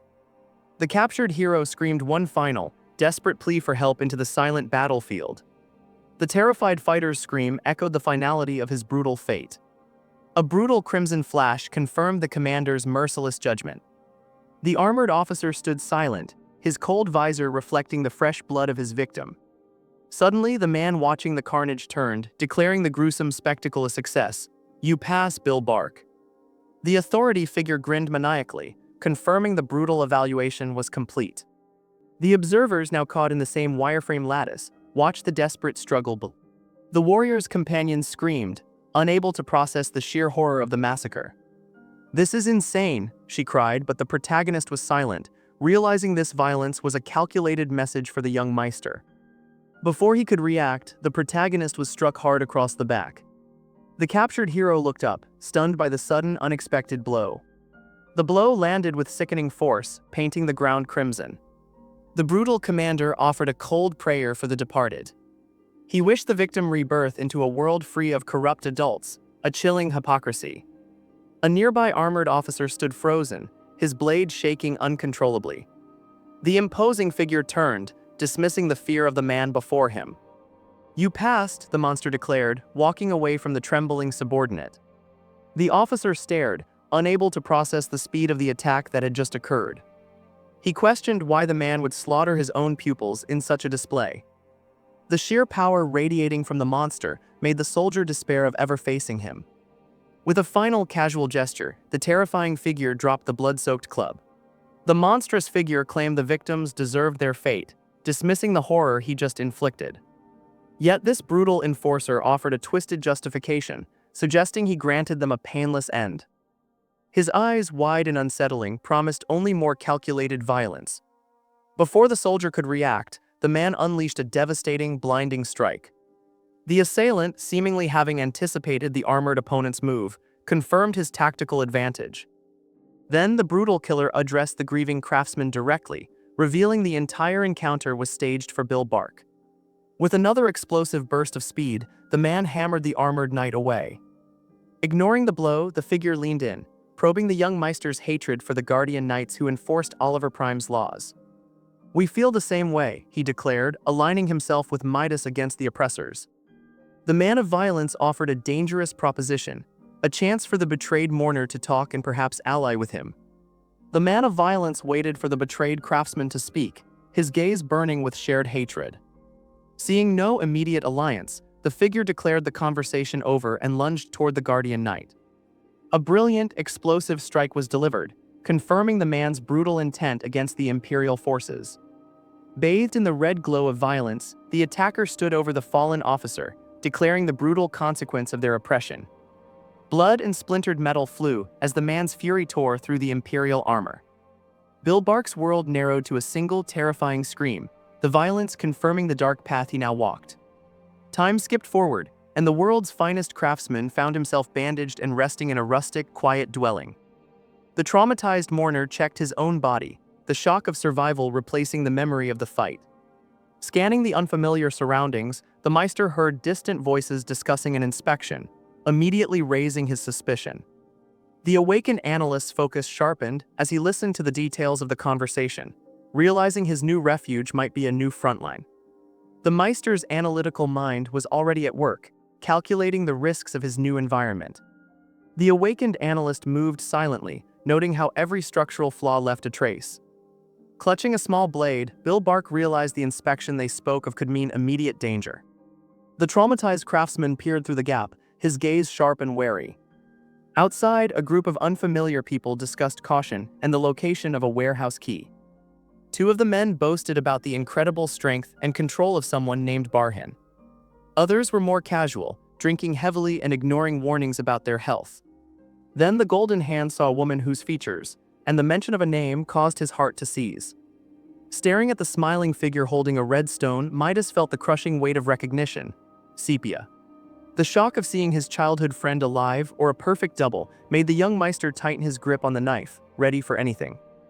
Midas was jolted awake by a hand on his neck, hearing a voice ask if he was conscious.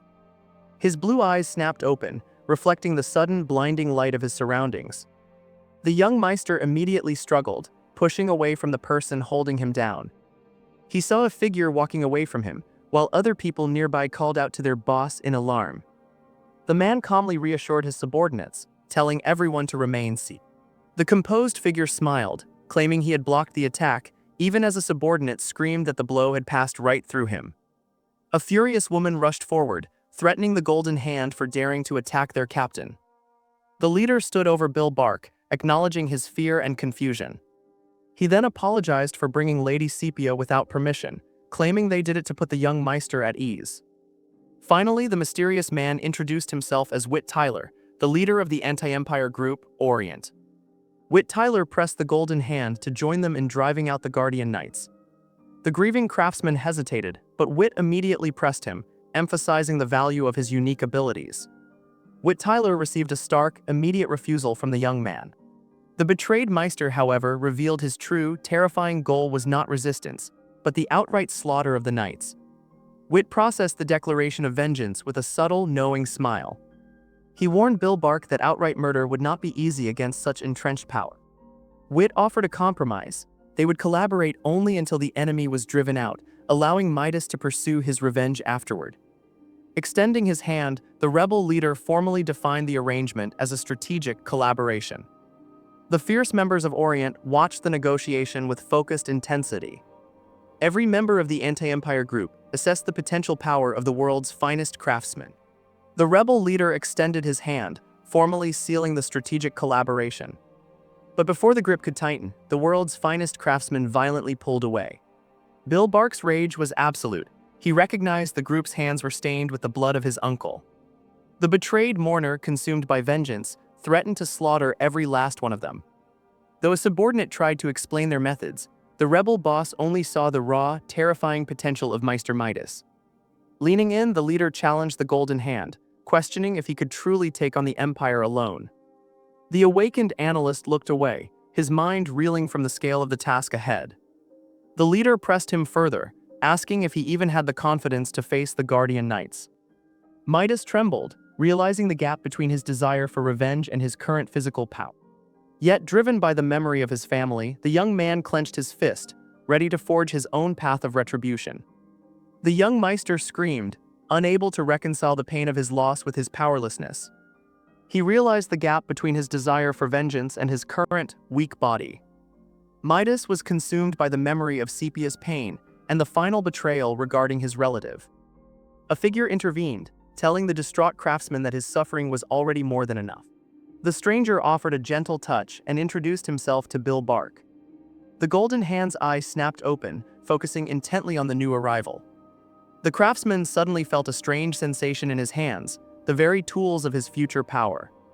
The man, named Edric, smiled warmly, urging the young Meister to listen before making any decision. Suddenly, the scene shifted to a rain of steel, axes, and swords clattering onto the ground. The condemned prisoners, including Midas, were commanded to take up the discarded weapons for a fight they never expected. The herald announced the Count's decree: whoever defeats him in battle shall be granted immediate freedom. Immediately, a commoner protested that they were merely ordinary citizens who knew nothing of combat. Their desperate pleas were ignored by the Count, who simply clicked his tongue in cruel amusement. With a harsh command, the guards dragged the prisoners forward, their chains rattling loudly. Family members cried out in panic as they were forced into the arena, recognizing their loved ones among the condemned. The Count, a figure of opulence, declared that his comrades deserved respect for their willingness to fight. He sneered, pointing out that before they took up arms, his fighters were no different than the terrified crowd. The Golden Hand watched the line of commoners, farmers, carpenters, and merchants, realizing their professions meant nothing here. The powerful nobleman challenged the terrified women to find the fighting spirit to pick up a discarded weapon. When they failed to comply, the Count enacted the ultimate cruelty, brutally assaulting one of the wives to force a reaction. The desperate citizen, driven by love, finally snapped, lunging at the nobleman with a cry of defiance. The powerful nobleman barely moved, reaching out to grab the terrified woman. The husband watched in paralyzed horror as his wife was pulled into the Count's inescapable grasp. With a casual, brutal motion, the Count plunged his blade into the woman's chest. The cruel noble looked up, demanding the remaining onlookers join the slaughter. The sight of the murder broke the citizens, their faces contorted in shock and despair. Instead of fighting, the commoners scattered, fleeing the scene of the atrocity. The nobleman watched their retreat with a cold, satisfied smirk. He casually dropped his sword, preparing to unleash the full extent of his calculated cruelty. The scene exploded into a flash of red, confirming the brutal, final massacre of the desperate citizens. The brutal architect of the massacre, Count Zahir, showed no remorse as he stood drenched in blood. This man was the weapon master who once served alongside Oliver Prime in the former hero party. Now the Count commanded the regular army, defending the territory under the Lord Protector. As long as Zahir maintained control, Oliver Prime himself had no need to dirty his hands. But the conspirators knew that confronting the Count meant facing his entire armed force. Doubt crept into the revolutionary ranks, questioning their ability to defeat the regular army. One member laughed at the sheer audacity of thinking they could win a direct fight. A head-on collision with the regular army, the strategist scoffed, that is suicide. They were in a conference room for a reason. The fight required calculation, not brute strength. The young revolutionary realized the true scale of the power they were challenging. The damp smell of earth and the hum of machinery registered instantly to the analytical mind of the craftsman. The Golden Hand quickly concluded that their current location was simply a basement. "Oh no," the red-haired companion dramatically objected, "calling it a basement hurts my feelings." The enthusiastic fighter insisted that Midas listen closely, as this was no ordinary cell. The group was gathered around a long wooden table, waiting for the full explanation of where they were. In truth, the room was merely a small section of an extensive underground tunnel system. Suddenly, the Meister's orichalcum gift flared, revealing the structure as a vast manipulable wireframe, an entire underground city. The sheer scale of the hidden network caused the young craftsman to stare in stunned realization. A commanding figure with bandaged hands confirmed that this was the underground city, connected to every corner of the kingdom. They would utilize these countless hidden tunnels to hunt down their target, a man named Zahir. The plan was to isolate Zahir by systematically removing his inner circle one by one. The commander confirmed their intent to assassinate the enemy's morale through calculated guerrilla warfare. Meanwhile, countless trainees practiced their combat forms across the expansive courtyard. Bilbark, the betrayed craftsman, honed his physical skills against a wooden effigy.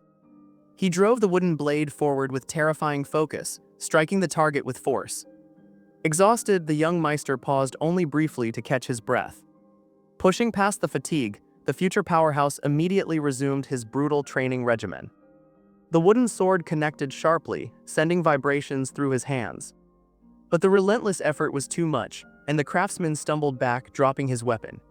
The wooden practice sword lay discarded as a silent observer approached his fallen student. The silent observer delivered a harsh, undeniable truth. The Golden Hand truly had no talent for the blade. The experienced warrior, obligated to guide the Meister, urged him to reconsider the path of violence. The instructor warned the young craftsman that his desperate ambition would ultimately cost him his life. But Bilbark, driven by the memory of betrayal, refused to yield to the limits of his body. The determined craftsman rose again, ignoring the pain and retrieving his discarded wooden weapon. Seeing the Meister turn his back on the physical lesson, the mentor realized his student was still consumed by his own mission. The warrior called out sharply, shifting the focus from combat to something deeper. He posed a fundamental question, asking how the world's finest craftsman accessed his inner power. The instructor quickly dismissed the expected answer, clarifying he wasn't interested in common magic theory. Midas finally turned, revealing the true dark purpose of his inquiry, a confrontation about the instructor's violent past. The instructor's weapon glowed, confirming the concentration of mana at the tip of the tonfa. The instructor stared, utterly bewildered by the young man's immediate understanding of his power. That single glance confirmed the impossible truth he was about to speak. The awakened analyst met his gaze, asking the critical question, could he see the flow of mana itself? Suddenly, the instructor erupted in manic laughter, realizing the incredible talent that had just joined them. He enthusiastically grabbed Midas, declaring that the ability to see mana far outweighed any lack of swordsmanship. The hardened veteran walked away, thrilled by the prospect of training the world's finest craftsmen. But before the lesson could begin, the instructor announced he was busy right now. With a grunt, he hoisted a massive, glowing, wrapped cargo high above his head. The young blacksmith watched the man walk off with the impossible load, demanding to know where he was going. The instructor revealed his destination, the very place where the Empire bred its future champions, the Hero Academy. Meanwhile, far from the capital, a familiar face resurfaced, Shock Troop Commander Barhin demanding results for his reinstatement as a spy. His target was the heavily fortified Count Zahir's fief, a place of strategic importance in the ongoing unrest. The massive gates of the Count's castle slowly creaked open, signaling the start of a major operation. Rows of armored soldiers marched out, receiving orders to split their forces into 3 search squads. The commanding officer issued a stern warning: use signal magic immediately if any suspicious person was found. The 3 squads efficiently dispersed, fanning out across the surrounding wooded paths.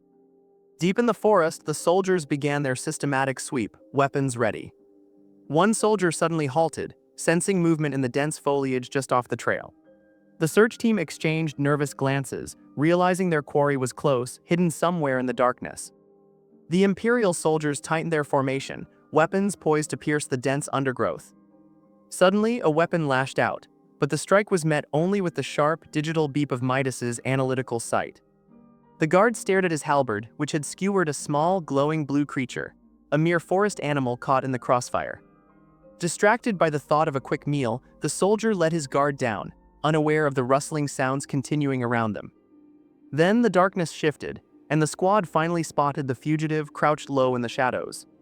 "Found you," they roared, surging forward in a desperate, chaotic rush to capture the world's finest craftsman. The armored men closed the distance, their faces contorted by the urgency of the chase. They moved with brutal speed, determined to secure the target for Oliver Prime. But as the pursuit intensified, the soldiers felt a subtle, unnerving shift in the forest floor beneath them. The guard's expression froze as he registered a critical, unforeseen structural change in their surroundings. The guard, baffled by the instability, could only question the sudden silence. Below them, a perfectly calculated void had opened, swallowing the path ahead. Before they could react, the very earth beneath their feet betrayed the Imperial soldiers. The entire squad plummeted into the darkness, victims of the Meister's analytical precision. But the darkness was not empty. A sinister figure emerged, pleased by the success of the ambush. This was Draco, one of the underground assault captains, celebrating the swift elimination of the Imperial forces. Meanwhile, the main Imperial pursuit force arrived at the scene, demanding answers to the vanishing act. The soldiers were completely disoriented, unable to determine the source of the hidden attacks. In the chaos, the unseen assailant struck again, taking down another armored officer. The Imperial officer realized with horror that the Golden Hand's sabotage had extended even to their vital signal magic, leaving them isolated and exposed. The isolation left the armored officers vulnerable, and the unseen assault struck another target. A blinding flash erupted, signaling the activation of a deeper trap within the structure.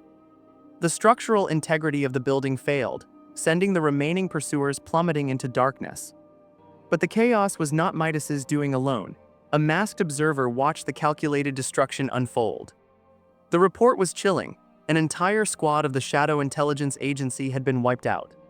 Another officer panicked, realizing they were now caught in a physical net woven into the landscape. The trap was unbreakable, holding the elite forces fast despite their desperate struggles to escape. Midas's allies admired the work, noting how effective the trap set by the young craftsman had.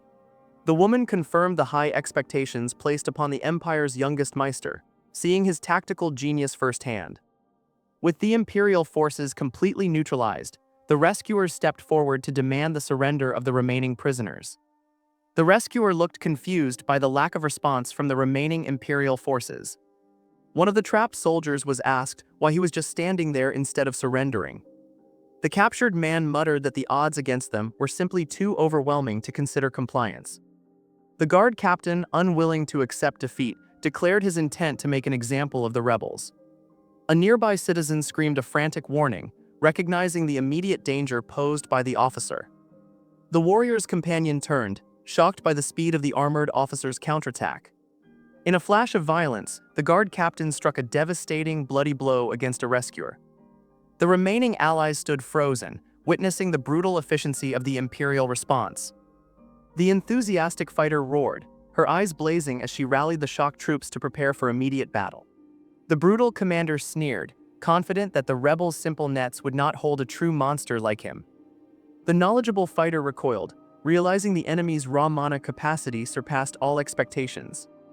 The brutal commander, radiating immense power, treated the desperate citizens like trivial pests.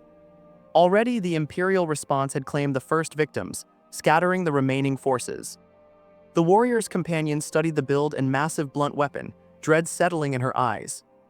This was no mere guard. She confirmed the identity of Qasim, Zahir's terrifying right-hand man. A direct engagement with their current meager forces would guarantee total annihilation. Yet the determined fighter refused to yield, her eyes burning with a sudden, desperate strategy. She shouted the command, "Split left and right, deploy flank formation." The desperate citizens executed the maneuver, rushing past the armored giant in a blur of motion.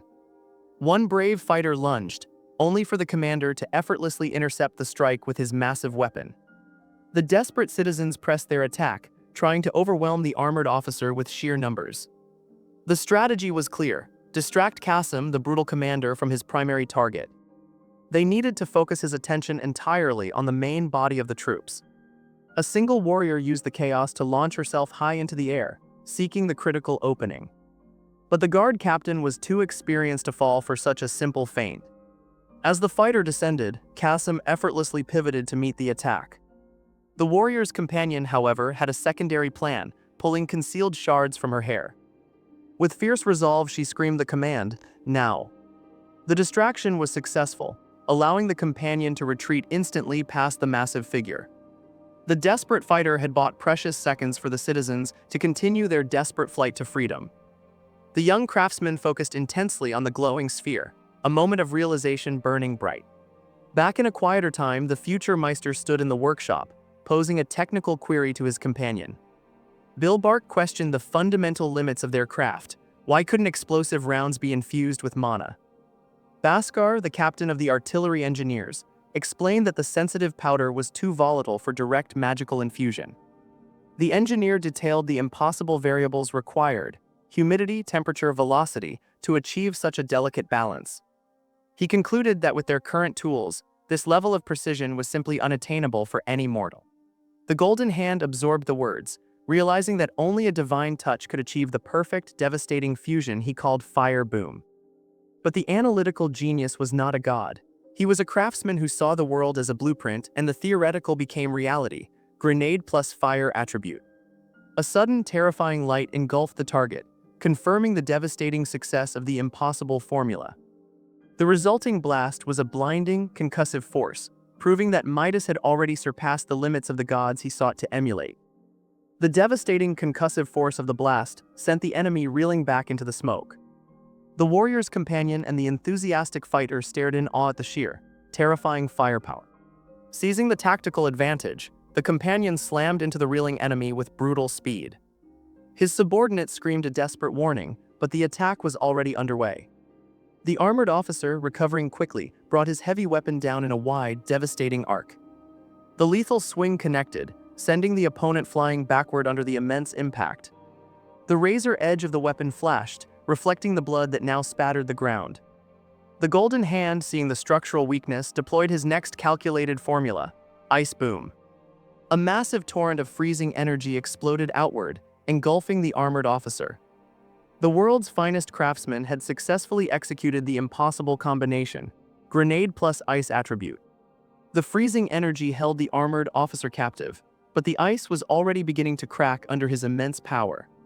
Shouting in frustration, the guard captain shattered the ice prison, refusing to be stalled by the makeshift weapon. The golden hand used the momentary distraction to execute a rapid tactical retreat across the dusty ground. Analyzing the result, Bilbark confirmed the device's firepower was lacking, a consequence of being hastily forged. The world's youngest Meister quickly shifted his focus, preparing the next calculated formula for deployment.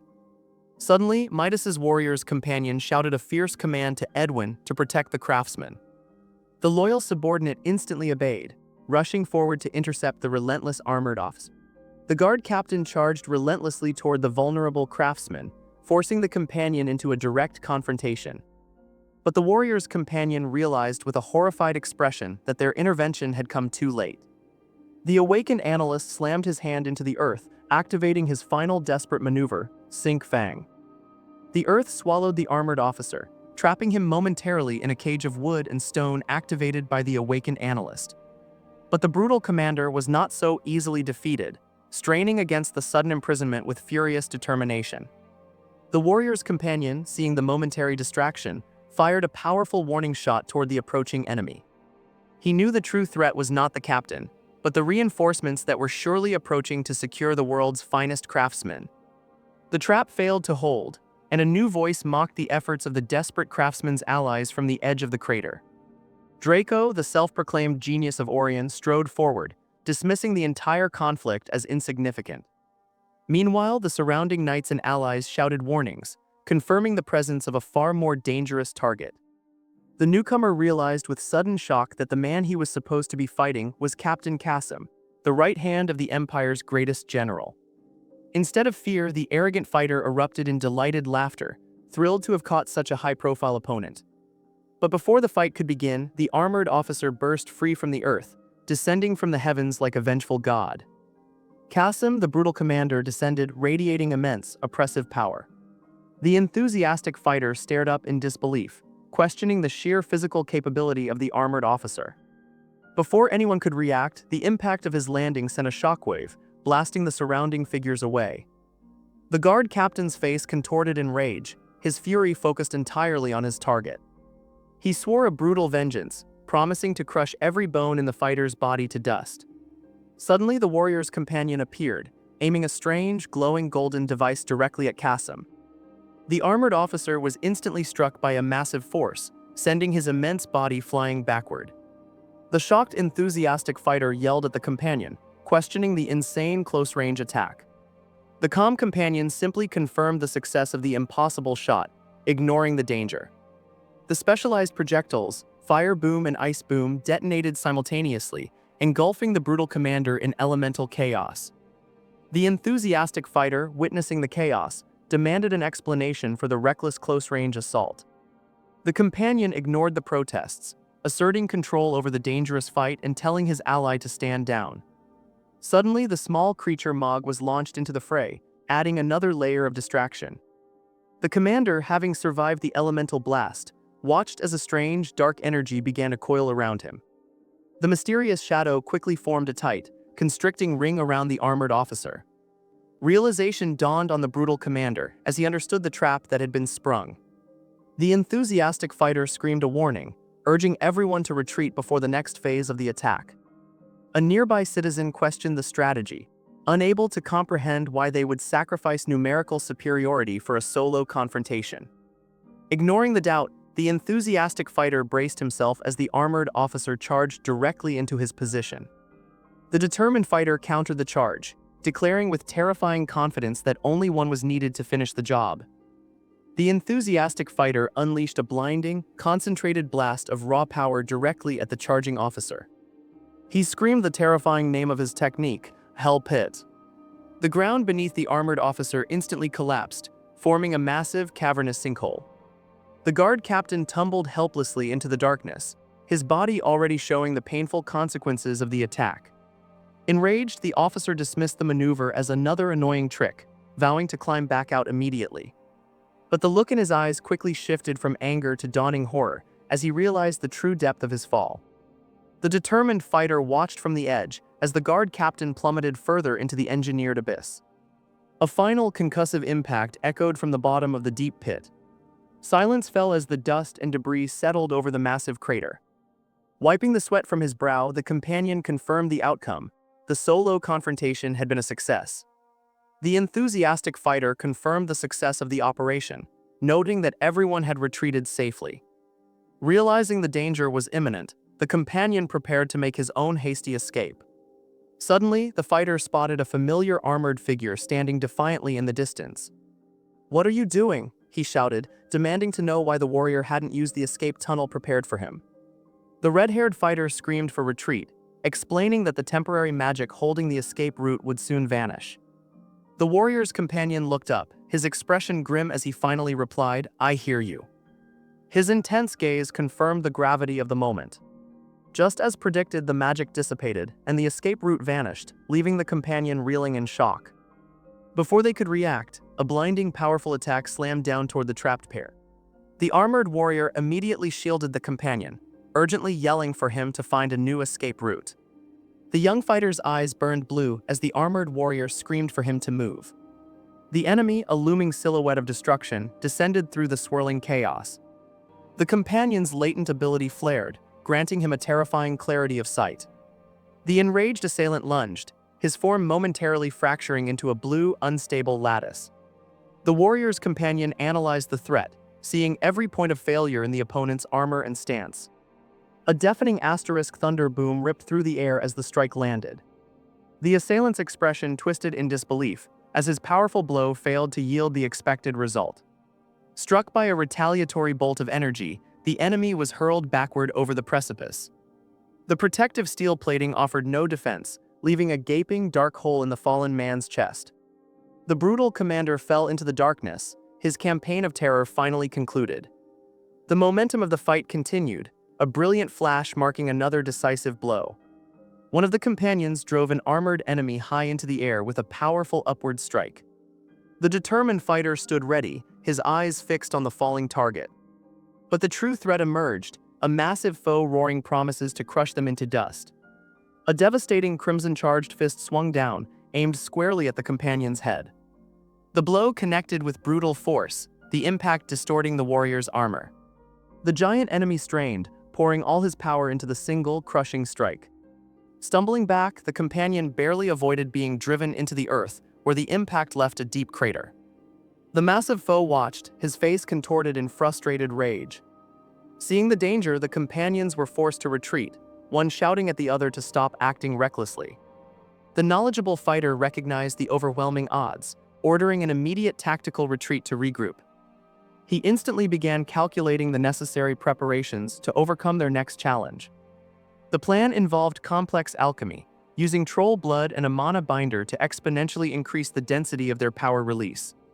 Meanwhile, their relentless pursuer roared in frustration, demanding the fugitives show themselves. The companions fled through the darkness, one promising future retribution against their enemy. The Golden Hand, Bill Bark, stared ahead with a frightening intensity, driven by a singular, crushing purpose. The scene shifted to a meeting inside a sturdy wooden structure, where the group gathered to assess the damage. Reviewing the map, they acknowledged the heavy casualties, but confirmed they had successfully avoided total annihilation. The warrior's companion offered thanks to Draco and the young Meister, recognizing their vital contributions. The world's finest craftsman, his eyes clear and focused, immediately demanded the details of their next move. The warrior's companion addressed the impatient Meister, assuring him the strategy was about to be revealed. He began by laying down the marker for the Shadow Recon Unit, the key to the operation. The strategist explained that brute force was unnecessary. Their goal was to plant paralyzing fear of the unknown. The first move required a swift strike in the East Forest, marked by the movement of a pawn piece. This strike was visualized as a brutal ambush by cloaked assassins against the enemy knights. Following the initial hit, the plan called for a second, coordinated attack from the north. The violence of the second attack was quick and absolute, shattering the enemy's morale. One by one, the armored soldiers fell, leaving pools of blood on the ground. Crucially, the companions stated, they would intentionally allow one terrified soldier to escape the massacre. This single survivor, the strategist concluded, would become the fuse that ignites widespread terror across the enemy lines. The strategy was immediately effective. Whispers of the massacre spread like wildfire through the imperial ranks. Fear had taken root, as the surviving soldiers recounted how the mole bastards had decimated the 7th platoon. Complacency set in among those assigned to the perceived safety of the night watch, desperate to avoid the deadly patrols. The imperial soldiers, exhausted and waiting for relief, were completely unaware of the true danger approaching. Suddenly, the ground beneath the fortress began to shake violently, signaling the start of the assault. This was the precise moment the underground assault unit, utilizing their hidden tunnels, chose to strike. The imperial forces screamed, mistaking the calculated structural collapse for a terrifying earthquake. They did not realize that the rebels' subterranean network had already breached the very foundations of the fortress. The rebel leader laughed at the imperial soldiers' exhaustion, knowing their defenses were now useless. With the fortress compromised from below, the main force prepared to strike again from the east, completing the pincer maneuver. The Golden Hand felt the sudden, violent impact of the final lie, a blow that shattered his world. While the Meister collapsed, the rebels finalized their strategy, striking again from the south. The price of the siege was paid in the blood of imperial soldiers, their defenses pierced. The fortress walls, compromised and under siege, echoed with the sounds of alarm. The armored officers stared into the darkness, realizing the depth of their vulnerability. The massive gate stood as a facade of strength, guarded by two weary figures. The guard captain's vigilance was strained, his eyes searching for the unseen threat. The weight of the mounting pressure forced the weary soldier to lower his head in exhaustion. The moment of weakness was met with a sudden, blinding strike that tore through the defenses. As the Imperial defense fractured, the commanders desperately called for reinforcements, unaware that Bilbark was about to unleash a chaos far greater. The commander, blood staining his hands, declared the immediate start of the internal purge, determined to root out the traitors. Meanwhile, strategic minds gathered to plot the next move, anticipating their target. Qasim would soon grow impatient. An enthusiastic fighter suggested a direct capture, but the leader immediately shut down the idea. Instead, the armored commander, the intended target, was to be allowed to move freely, confusing his subordinates. The young operative questioned the counterorder, reminding the strategist that the true objective was to draw out Zahir. The strategist simply smiled, explaining that the time was not yet right. They still needed to trim a few more loose ends. Outside the city walls, frustrated Imperial soldiers frantically dug through the rubble, unable to locate the hidden fugitives. The failure to find the targets enraged the commander, who kicked the dirt in a burst of frustration. Back inside the walls, a lone figure sprinted through the narrow, shadowed alleys, unaware of the silent watchers above. The ambush was sprung, confirming the strategist's true goal, eliminating Qasim's officers who were still operating inside the wall. The calculated chaos began not with a sword, but with the unknown terror of rumor, eroding the soldiers' morale. This psychological assault was quickly followed by the debilitating effects of constant sleep deprivation. The strategist, observing his map of the city, noted the critical third step. The officers themselves were now falling. Previously, the commander Qasim had maintained absolute control over his troops using sheer fear. But the new, unseen fear born of the Golden Hand's sabotage was causing him to lose his iron grip entirely. The once powerful military leader was reduced to kneeling in submission within the imperial halls. Sweating and visibly terrified, Qasim weakly confirmed his presence when called. He was brought before Count Zahir, a man whose authority overshadowed even the commander's desperation. The count, seated high above, immediately addressed the instability plaguing the city, noting the terrible rumors. Zahir's final, damning question confirmed the total collapse of the military structure, were the soldiers truly refusing to follow him. Count Zahir delivered the final insult, accusing the officer of being taken lightly by his own soldiers. The desperate officer, Qasim, defended his honor, reminding the count he was Zahir's own appointment. Zahir ignored the plea, his gaze fixed on the damning report detailing the city's instability. With a casual gesture, the count crushed the paper, dismissing the officer's entire defense. A sudden, overwhelming force slammed into the officer's armor, radiating intense red energy. The force sent Qasim crashing to the stone floor, while Zahir watched, completely unmoved. The count leaned forward, his voice dangerously low, challenging Qasim to repeat his defiance. Bleeding and broken, the officer immediately retracted his words, stammering a desperate apology. Zahir revealed his cynical strategy, explaining he had appointed the officer precisely because of his incompetence. The count issued his final command, "Prove your usefulness," forcing the humiliated officer to bow in absolute submission. The strategist confirmed the plan was in motion, ensuring their formidable target, Qasim, was completely isolated. The count declared that the day of isolation would mark the final end of Zahir's formidable right-hand man. The question remained who among their ranks was capable of taking on such a powerful opponent. The enthusiastic fighter confirmed the danger, warning that Qasim was nothing short of a monster. Despite the warnings, the young Meister, Bilbark, volunteered himself for the impossible task. The Golden Hand asserted his confidence, stating plainly that he could handle the confrontation. His companion reacted with disbelief, demanding to know how the craftsman planned to fight a warrior of that caliber. The memory of their previous encounter flashed back, showing the enemy shrugging off even the strongest attacks. The strategist, intrigued by Midas's sudden resolve, challenged the young blacksmith to reveal his secret weapon. The focused craftsman explained that his previous failure was only due to the improvised nature of his ammunition, implying a new, perfected solution was ready. The Golden Hand declared with absolute certainty that this time, the outcome would be different. The Meister revealed his perfected solution, a powerful, upgraded device ready for deployment. But the enthusiastic fighter challenged him, demanding what guarantee he had that this new attempt wouldn't squander their hard-won opportunity. The warrior's companion agreed, stressing the critical importance of seizing this single, narrow window of time. The young craftsman lowered his hand, preparing to make an ultimate pledge to secure their trust.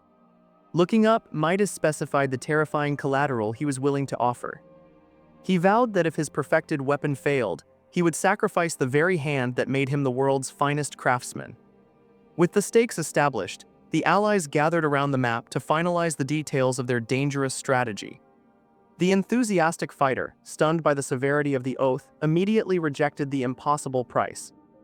The warrior's companion covered his face, trying to suppress a laugh at the sheer intensity of the young Meister's commitment. The young Meister, Bill Bark, accepted the impossible price, his face set in grim determination. He clasped his hands, the weight of his oath settling heavily upon the golden hand. His companion, still reeling from the commitment, demanded to know the next move. Meanwhile, far from the planning table, movement stirred in the deep forest. A lone armored figure, likely a patrolman, traversed the hidden path. The soldier stopped abruptly as two pairs of boots blocked his route. Suddenly, a grizzled man with a fierce gaze appeared, radiating raw intensity. The imposing figure roared, confronting the two operatives who had been digging in secret. One of Midas's allies raised a massive, specialized cannon, steam venting from the barrel. The focused fighter aimed the device directly at their target, ready to unleash the first calculated strike. The imposing figure, armed only with a crude stone club, questioned his opponent's readiness. The massive man's eyes narrowed, signaling the end of the conversation. He roared, bringing the massive weapon down in a devastating strike, calling the operatives moles. Anticipating the blow, the focused fighter activated his skill, Sink Fang, aiming to destabilize the giant. The calculated strike landed, attempting to sink the giant's footing into the earth. But the fighter grimaced, realizing the sheer density of his opponent. The monster held his ground, his massive frame resisting the displacement effect. "That monster is holding ground with sheer strength," the warrior's companion shouted back to his ally. The companion, knowing physical attacks were useless, charged the cannon, preparing a light boom. With a blinding flash, the weapon unleashed a searing light ball at maximum output, engulfing the target. The blinding light from the cannon struck the armored opponent directly.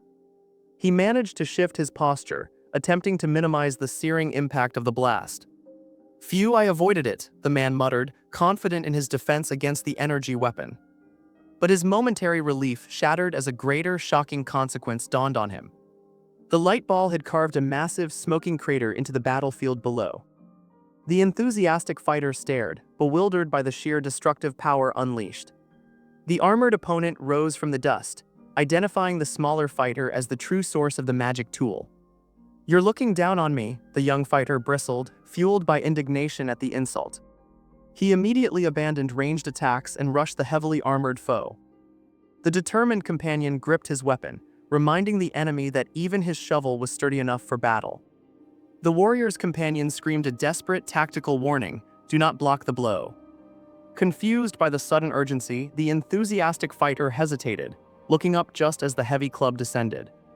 The resulting impact shattered the earth, sending the young companion flying backward through the debris. A moment of pure terror gripped the fighter as he realized the sheer force he had narrowly avoided. Recognizing the overwhelming power, the duo initiated a swift tactical retreat across the barren ground. Mid-run, the red-haired fighter questioned his comrade's foresight, asking how he knew the enemy had channeled mana into his weapon. The companion ignored the question, sharply reminding his friend to focus, as the armored man was already closing the distance. Desperate, the young fighter shouted their destination, the safety of home. The heavily armored pursuer, however, moved with frightening mana-enhanced speed, closing the gap in an instant. The frustrated enemy cursed the fleeing duo, refusing to let the damn moles escape his grasp. The fleeing duo executed their desperate escape plan, dropping instantly out of sight beneath the earth.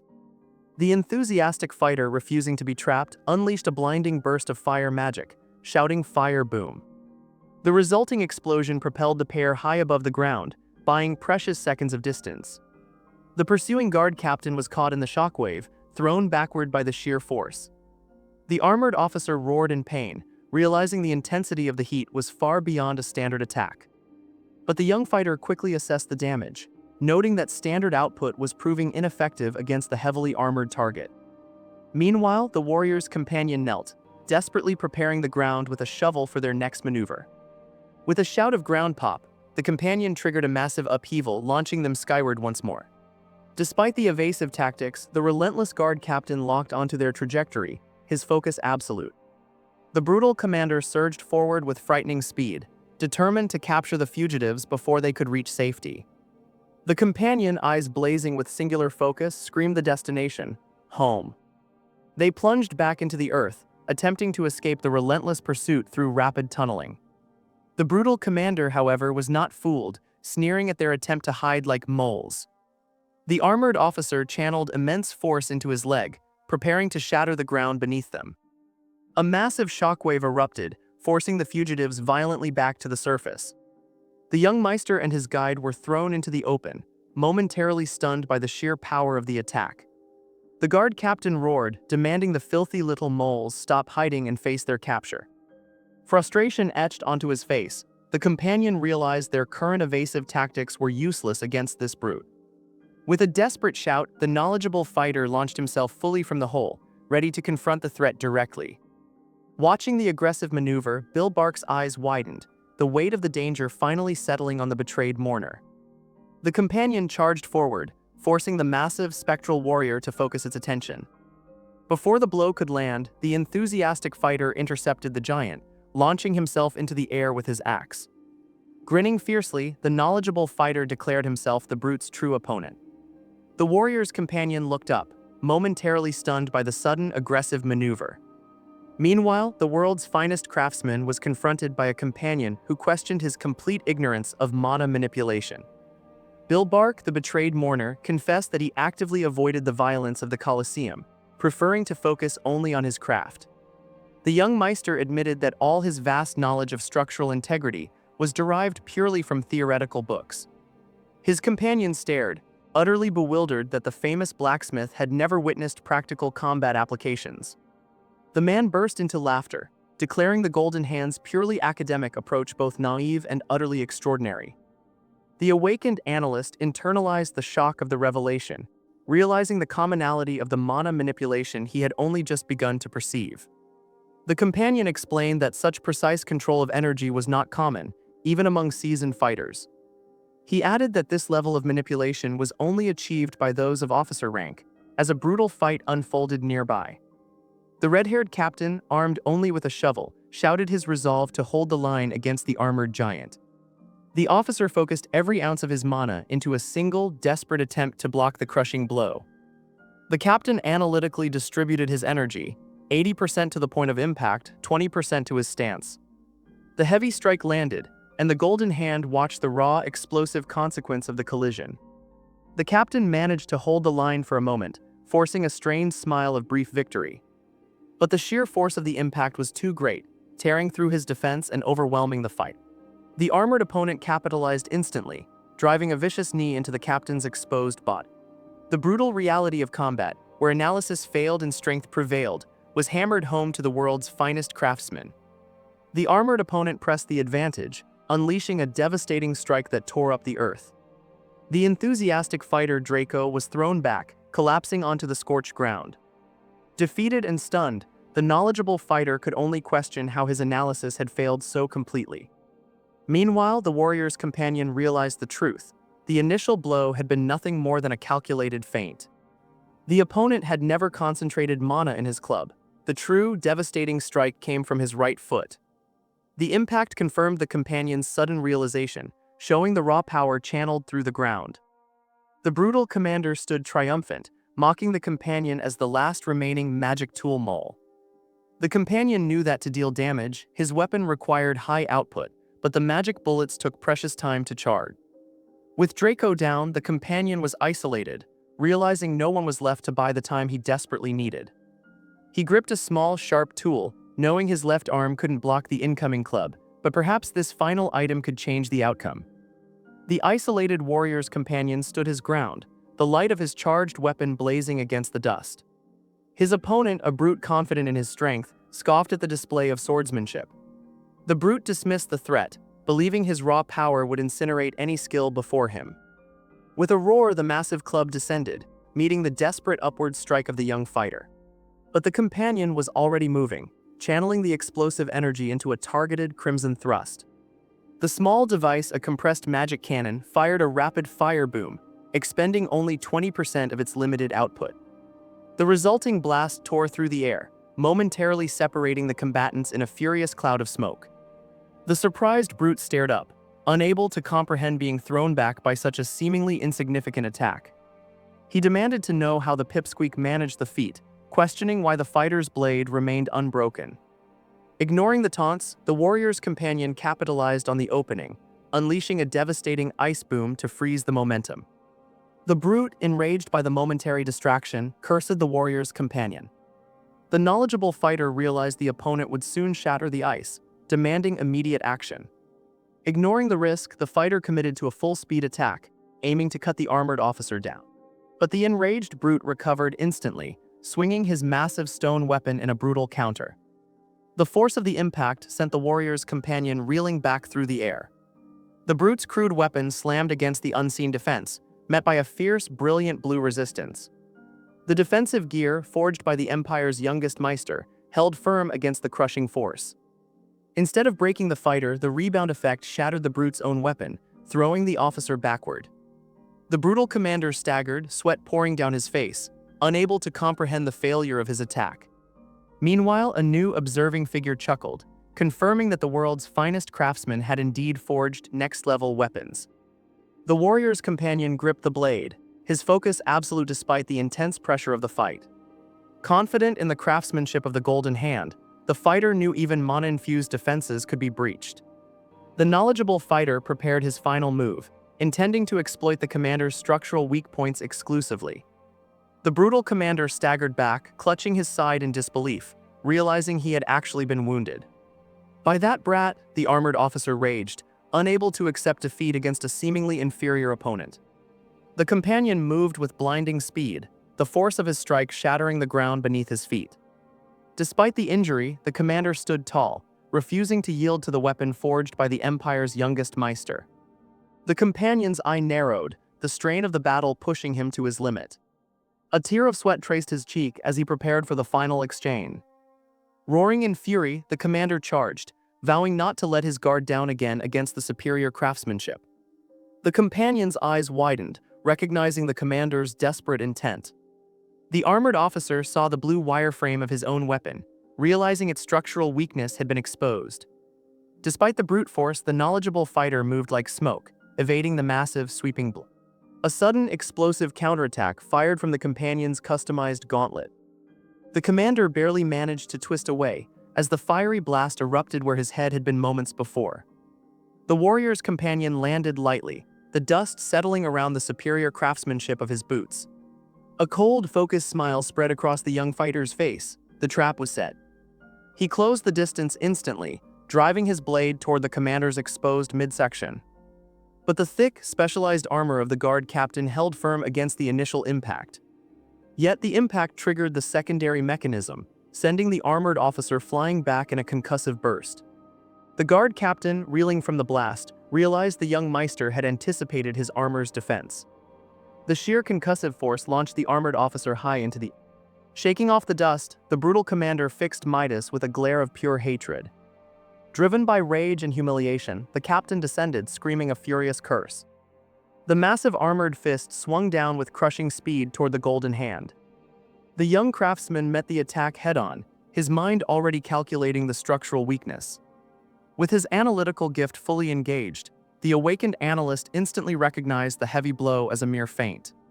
Knowing the true trajectory, Midas dodged the initial swing and prepared for the actual strike. The real threat was the captain's crushing stomp, aimed directly at the grounded blacksmith. But the desperate mourner was ready, meeting the tremendous force with a precise counterstrike. The precise strike sliced through the captain's defenses with terrifying, focused force. The guard captain recoiled, stunned that the young blacksmith could pierce his heavy armor. The impact point calculated by the golden hand shattered the structural integrity of the chainmail. With a final explosive burst of kinetic energy, Midas launched the armored officer high into the air. The awakened analyst stood his ground, preparing for the inevitable, painful crash. The captain hit the ground hard, clutching his injured arm where the strike had bypassed the padding.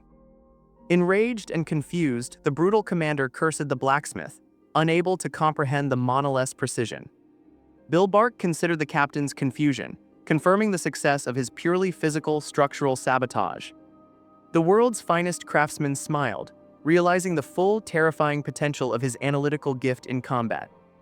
A blinding shockwave erupted from the point of impact, throwing the defeated officer clear of the immediate area. The world's finest craftsman noted the limitations of his improvised weapon's rapid-fire capability. But for an ignorant opponent, the low-output magic bullets proved devastatingly effective, throwing the officer back. Bill Bark's analytical gift flared to life, instantly perceiving the intricate flow of energy. The brutal commander, recognizing the danger, braced himself for the next calculated strike. A blinding burst of white energy erupted, forcing the captain to evade the blast zone. The golden hand ducked low, realizing his ability to track mana concentration allowed him to predict the officer's movements. He stood ready, analyzing the nature of attacks that left no detectable mana trace. The young man found that even these physical attacks were blockable, with minimal firepower from his gauntlet. His terrifyingly focused determination locked onto the structural weaknesses of the armored officer. Despite his analysis, the sheer force of the captain's kick still sent the craftsman reeling backward. The guard captain mocked the young man's efforts, dismissing his swordsmanship as too weak to pierce the heavy armor. But the craftsman was already analyzing the true problem, not his skill, but the limitations of his current blade. Recognizing the need for speed, Bill Bark pressed his advantage before the armored officer could adjust his strategy. The golden hand unleashed a rapid burst of firepower from his gauntlet, aiming to overwhelm the captain. Immediately following the blast, the young man swung his sword, targeting the spot he had just weakened. The captain, however, remained unnervingly composed, a slight smile playing on his lips. The armored officer was launched high into the air, as the analyst fired the gauntlet again from a defensive position. But the enemy noticed a critical flaw. The magic bullets were already losing their initial potency. The captain concluded that the craftsman's true threat lay not in the gauntlet, but in the potential of his analytical mind combined with the sword. As Midas's analytical gift flared, the armored officer realized with dawning horror that the supposed idiot had already calculated his next move. The armored officer, sensing the danger, immediately wrapped his entire body in a dense layer of defensive mana. The golden hand, however, was already in motion, moving too fast for the captain to predict the angle of the counterattack. The guard captain committed to a brutal, reckless charge, unsure if the young craftsman would dodge or meet the blow. The heavy officer roared in confusion, unable to decipher how the supposed idiot intended to fight a physical battle. The massive fist connected with devastating force, a crimson blur erupting from the point of impact. But the target was not Midas's body, only his right arm, or rather the heavy gauntlet he had been wearing. As the captain stumbled, the craftsman sprinted past the brute, discarding the shattered gauntlet in his wake. The true target was revealed as the cursed orichalcum blade plunged into the earth, anchoring itself to the battlefield. The captain, realizing the trick, scoffed at the seemingly useless sacrifice of the arm, still underestimating the Meister's strategy. Bill Bark, exhausted but resolute, knelt beside his discarded weapon, the massive cannon gauntlet now serving as his only shield. The massive cannon gauntlet, his only remaining defense, sputtered and sparked, the last hit having pushed the Meister's creation past its limit. But the enemy, a giant named Kasim, advanced, his heavy boots crushing the dry earth with every deliberate step. The giant scoffed, radiating confidence in his overwhelming size and the certainty of his victory. Kasim's gaze fell upon the cursed orichalcum blade, realizing the true cost if he failed to secure the weapon Midas had sacrificed his arm to anchor. Towering over the battlefield, the massive warrior prepared to claim the sword, the sun glinting off his heavy armor. Suddenly, Kasim paused, a flicker of recognition crossing his face as he recalled the young craftsman's unique, clumsy fighting style. He finally connected the dots, demanding if this exhausted figure was the infamous crazy blacksmith who dared challenge Oliver Prime. Bill Bark clutched his damaged arm, the weight of his recent betrayals fueling his silent, terrifying resolve. The giant's memory shifted, recalling the rumors that cemented the Golden Hand's reputation across the entire Voltaren Empire. This was not just a traitor, but the undisputed finest craftsman, the one who forged the legendary gear for the hero's party. The Golden Hand was known for his stubbornness, refusing to waste his talent on decorative gear for nobles. Because he only focused on legendary items, the young Meister's forge gathered dust, ignoring all profitable ventures. Yet the official narrative claimed this same man went mad, stealing from royal treasures and attacking the Lord Protector. The giant narrator mocked Oliver Prime's supposed generosity for letting such a dangerous sinner run free. But now the accuser roared, branding the betrayed craftsman an ungrateful wretch and a villain. Introducing himself as Qasim, the guardian of justice, the giant declared he would pass judgment on behalf of the count. The sentence was swift and absolute. The blacksmith was a mole, deserving the death penalty. The executioner's mouth stretched wide, screaming the final, crushing verdict. But just as the judgment was passed, the giant suddenly stumbled, kneeling in confusion. A skeptical voice cut through the rage, dismissing the giant's rant as mere mythomania. The skeptical voice belonged to a young warrior, who mocked the executioner's desperate claims of authority. The giant, now labeled a mole bastard, was forced to kneel, humiliated by the warrior's swift dominance. Driven by pure desperate rage, the giant screamed his intent.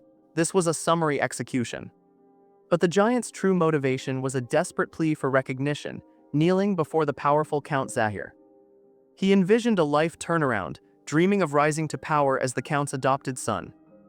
Back in the present, the young warrior moved in for the kill, shouting a final curse.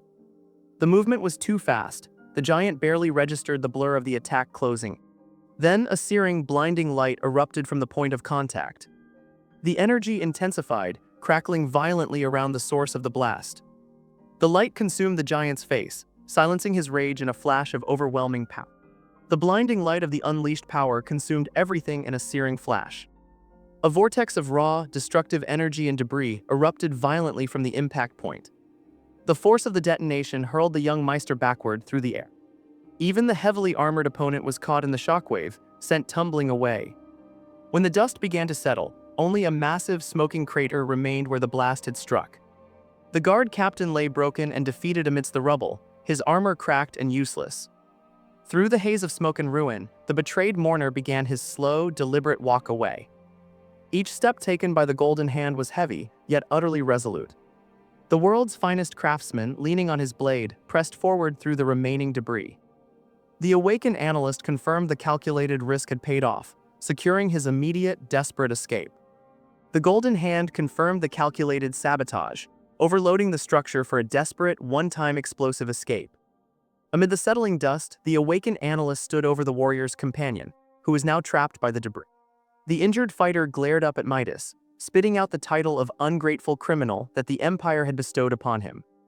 Bilbark tightened his grip on the hero's sword, declaring that the companion knew nothing of his true purpose or sacrifices. Yet the world's finest craftsman's mind drifted to another, a big one-eyed man with a giant's frame, carrying a burden of logs. Because he was different, the one-eyed Cyclops never truly fit in anywhere he went. People first feared him for his size, then underestimated him for his timid nature, turning him into a societal punching bag. The aggressors demanded a reaction, mocking the Meister for his lack of spirit. But the giant man simply offered a wide, unsettling smile in return. His grin only enraged his tormentors further, drawing another brutal blow. The aggressors, frustrated by his unsettling calm, were finally pulled away by a reminder of their actual duties. Qasim demanded the toll again, offering the relative a choice: surrender the wood or take the beating. Still holding his precious cargo, the beaten man whispered his choice: he would endure the pain. The sheer malice of his tormentor erupted in a horrifying, crimson-tinged grin. Thrown to the grass, the giant man was mocked for his resilience, told his body was sturdy enough to absorb the blows. As he struggled to rise, the thug spat the final dehumanizing insult: he was not like the rest of them. The relative fled down the darkening path, urged by the thought of his family waiting for his return. His beloved family appeared in his mind, a vision of small, fluffy rabbits awaiting their caretaker. The giant man knelt, his massive hands carefully offering food to the tiny creatures. In this small, quiet moment, the man Midas waited for found his profound, simple peace, believing he would never be lonely. The relative found his final, quiet moment of peace, surrounded by the small creatures he cherished. But the peace Midas sought for his family was a luxury the Empire refused to grant its citizens. The imperial household, driven by endless war, immediately announced new crushing taxes. The people, already bled dry after the Demon War, questioned how much more the state could possibly take. Desperation was etched onto every face. Survival was a monthly battle. This mounting pressure turned neighbor against neighbor, even over the simplest necessity. A single bag of bread became a prize worth fighting for in the starving city. In an instant, the desperation boiled over into brutal, sudden violence. The two citizens, having secured their meal, thanked the fallen man with chilling indifference. The victim, defeated and robbed, could only crawl away through the dirt, a common sight under Oliver Prime's rule. The desperate citizen found momentary relief, believing that securing a single meal for his family was enough. This pragmatic protector only cared if they were full, rejecting the burden of followers or any larger cause. Yet the neighborhood kids, driven by the constant hunger of the streets, questioned his solitude. To the young ones, followers meant family, a necessary bond if they didn't want to end up alone. But the small boy, perhaps too young to understand the weight of that responsibility, simply refused. The cynical family member absorbed the definition, contrasting it with the small, inanimate prize in his hands. Walking away, the pragmatic protector admitted that the philosophy of communal responsibility was too hard to grasp. The cold, indifferent moon rose over the city, casting a purple pallor over the streets. The weight of his isolated pragmatism finally began to crush the man's spirit, etching fear onto his face. Then the fugitive saw two figures gathered by a small fire, a true picture of the family he had tried to deny. The uncle's pragmatic survival clashed with the desperation of those around him, accusing him of hoarding precious meat. Starvation bred resentment, and the fugitive was confronted for hiding resources from the struggling village. The tension snapped, dissolving into a blinding, bloody explosion of violence. The court pronounced its judgment, condemning the defendant Qasim for shattering public order through relentless violence. The sentence was absolute. The hardened man was condemned to death. Accepting his fate, the broken man declared that without his family, there was nothing left for him in this world. But the execution was interrupted by the heavy, measured steps of a powerful interloper. The imposing figure cataloged Qasim's brutal efficiency, noting how he had single-handedly crushed dozens of armed men. Recognizing raw strength, the recruiter offered the condemned man a choice: serve as his subordinate instead of dying. The offer of servitude only echoed the one thing Qasim truly desired, questioning if this new master could replace the family he had lost.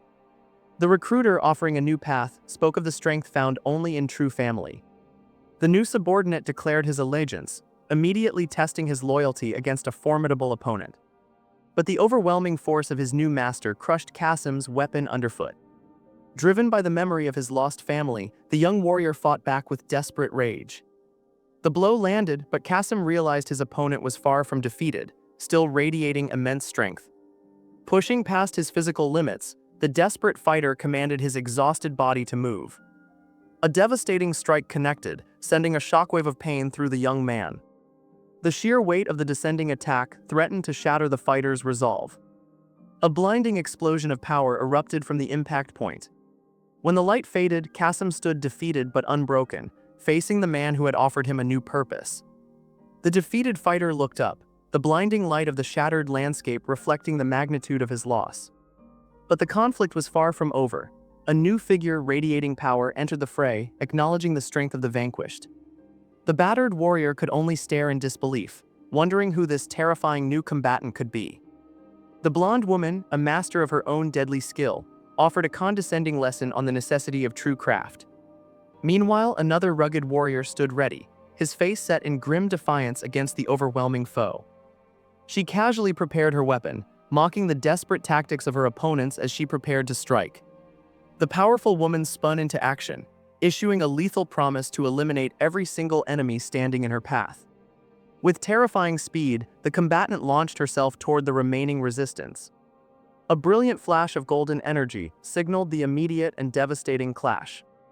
The explosion of raw force consumed the area, confirming the brutal efficiency of the new challenger's attack. The defeated fighter looked up, stunned by the sheer power of the golden explosion. The powerful challenger stood over the armored man, declaring she had come to retrieve the rookie. The stunned fighter narrowed his eyes, immediately questioning her allegiance to Orion. But the warrior ignored him, urgently trying to rouse the other fallen figure on the dusty ground. The blinding light of the outside world filtered through a simple latticed window. A young woman's face, illuminated by the intense light, lined in with an expression of shock and relief. The world's finest craftsman woke up injured, barely managing to whisper Sepia's name. Bill Bark's blue eyes slowly focused, still processing the crushing weight of his ultimate betrayal. The focused craftsman looked up as another companion entered, confirming his recovery. Sepia leaned closer, gently checking the injured body of the young man who cried out in discomfort. After 4 days of collapse, the enthusiastic fighter confirmed the young man's recovery, though Midas was still processing the pain. The injured craftsman was ordered to rise and prepare himself immediately. The recovering Meister was escorted into the presence of the deputy commander, who awaited him in a sun-drenched office. Sylvia Orion, the deputy commander, made a grim joke about the coffin they almost prepared for the world's finest craftsman.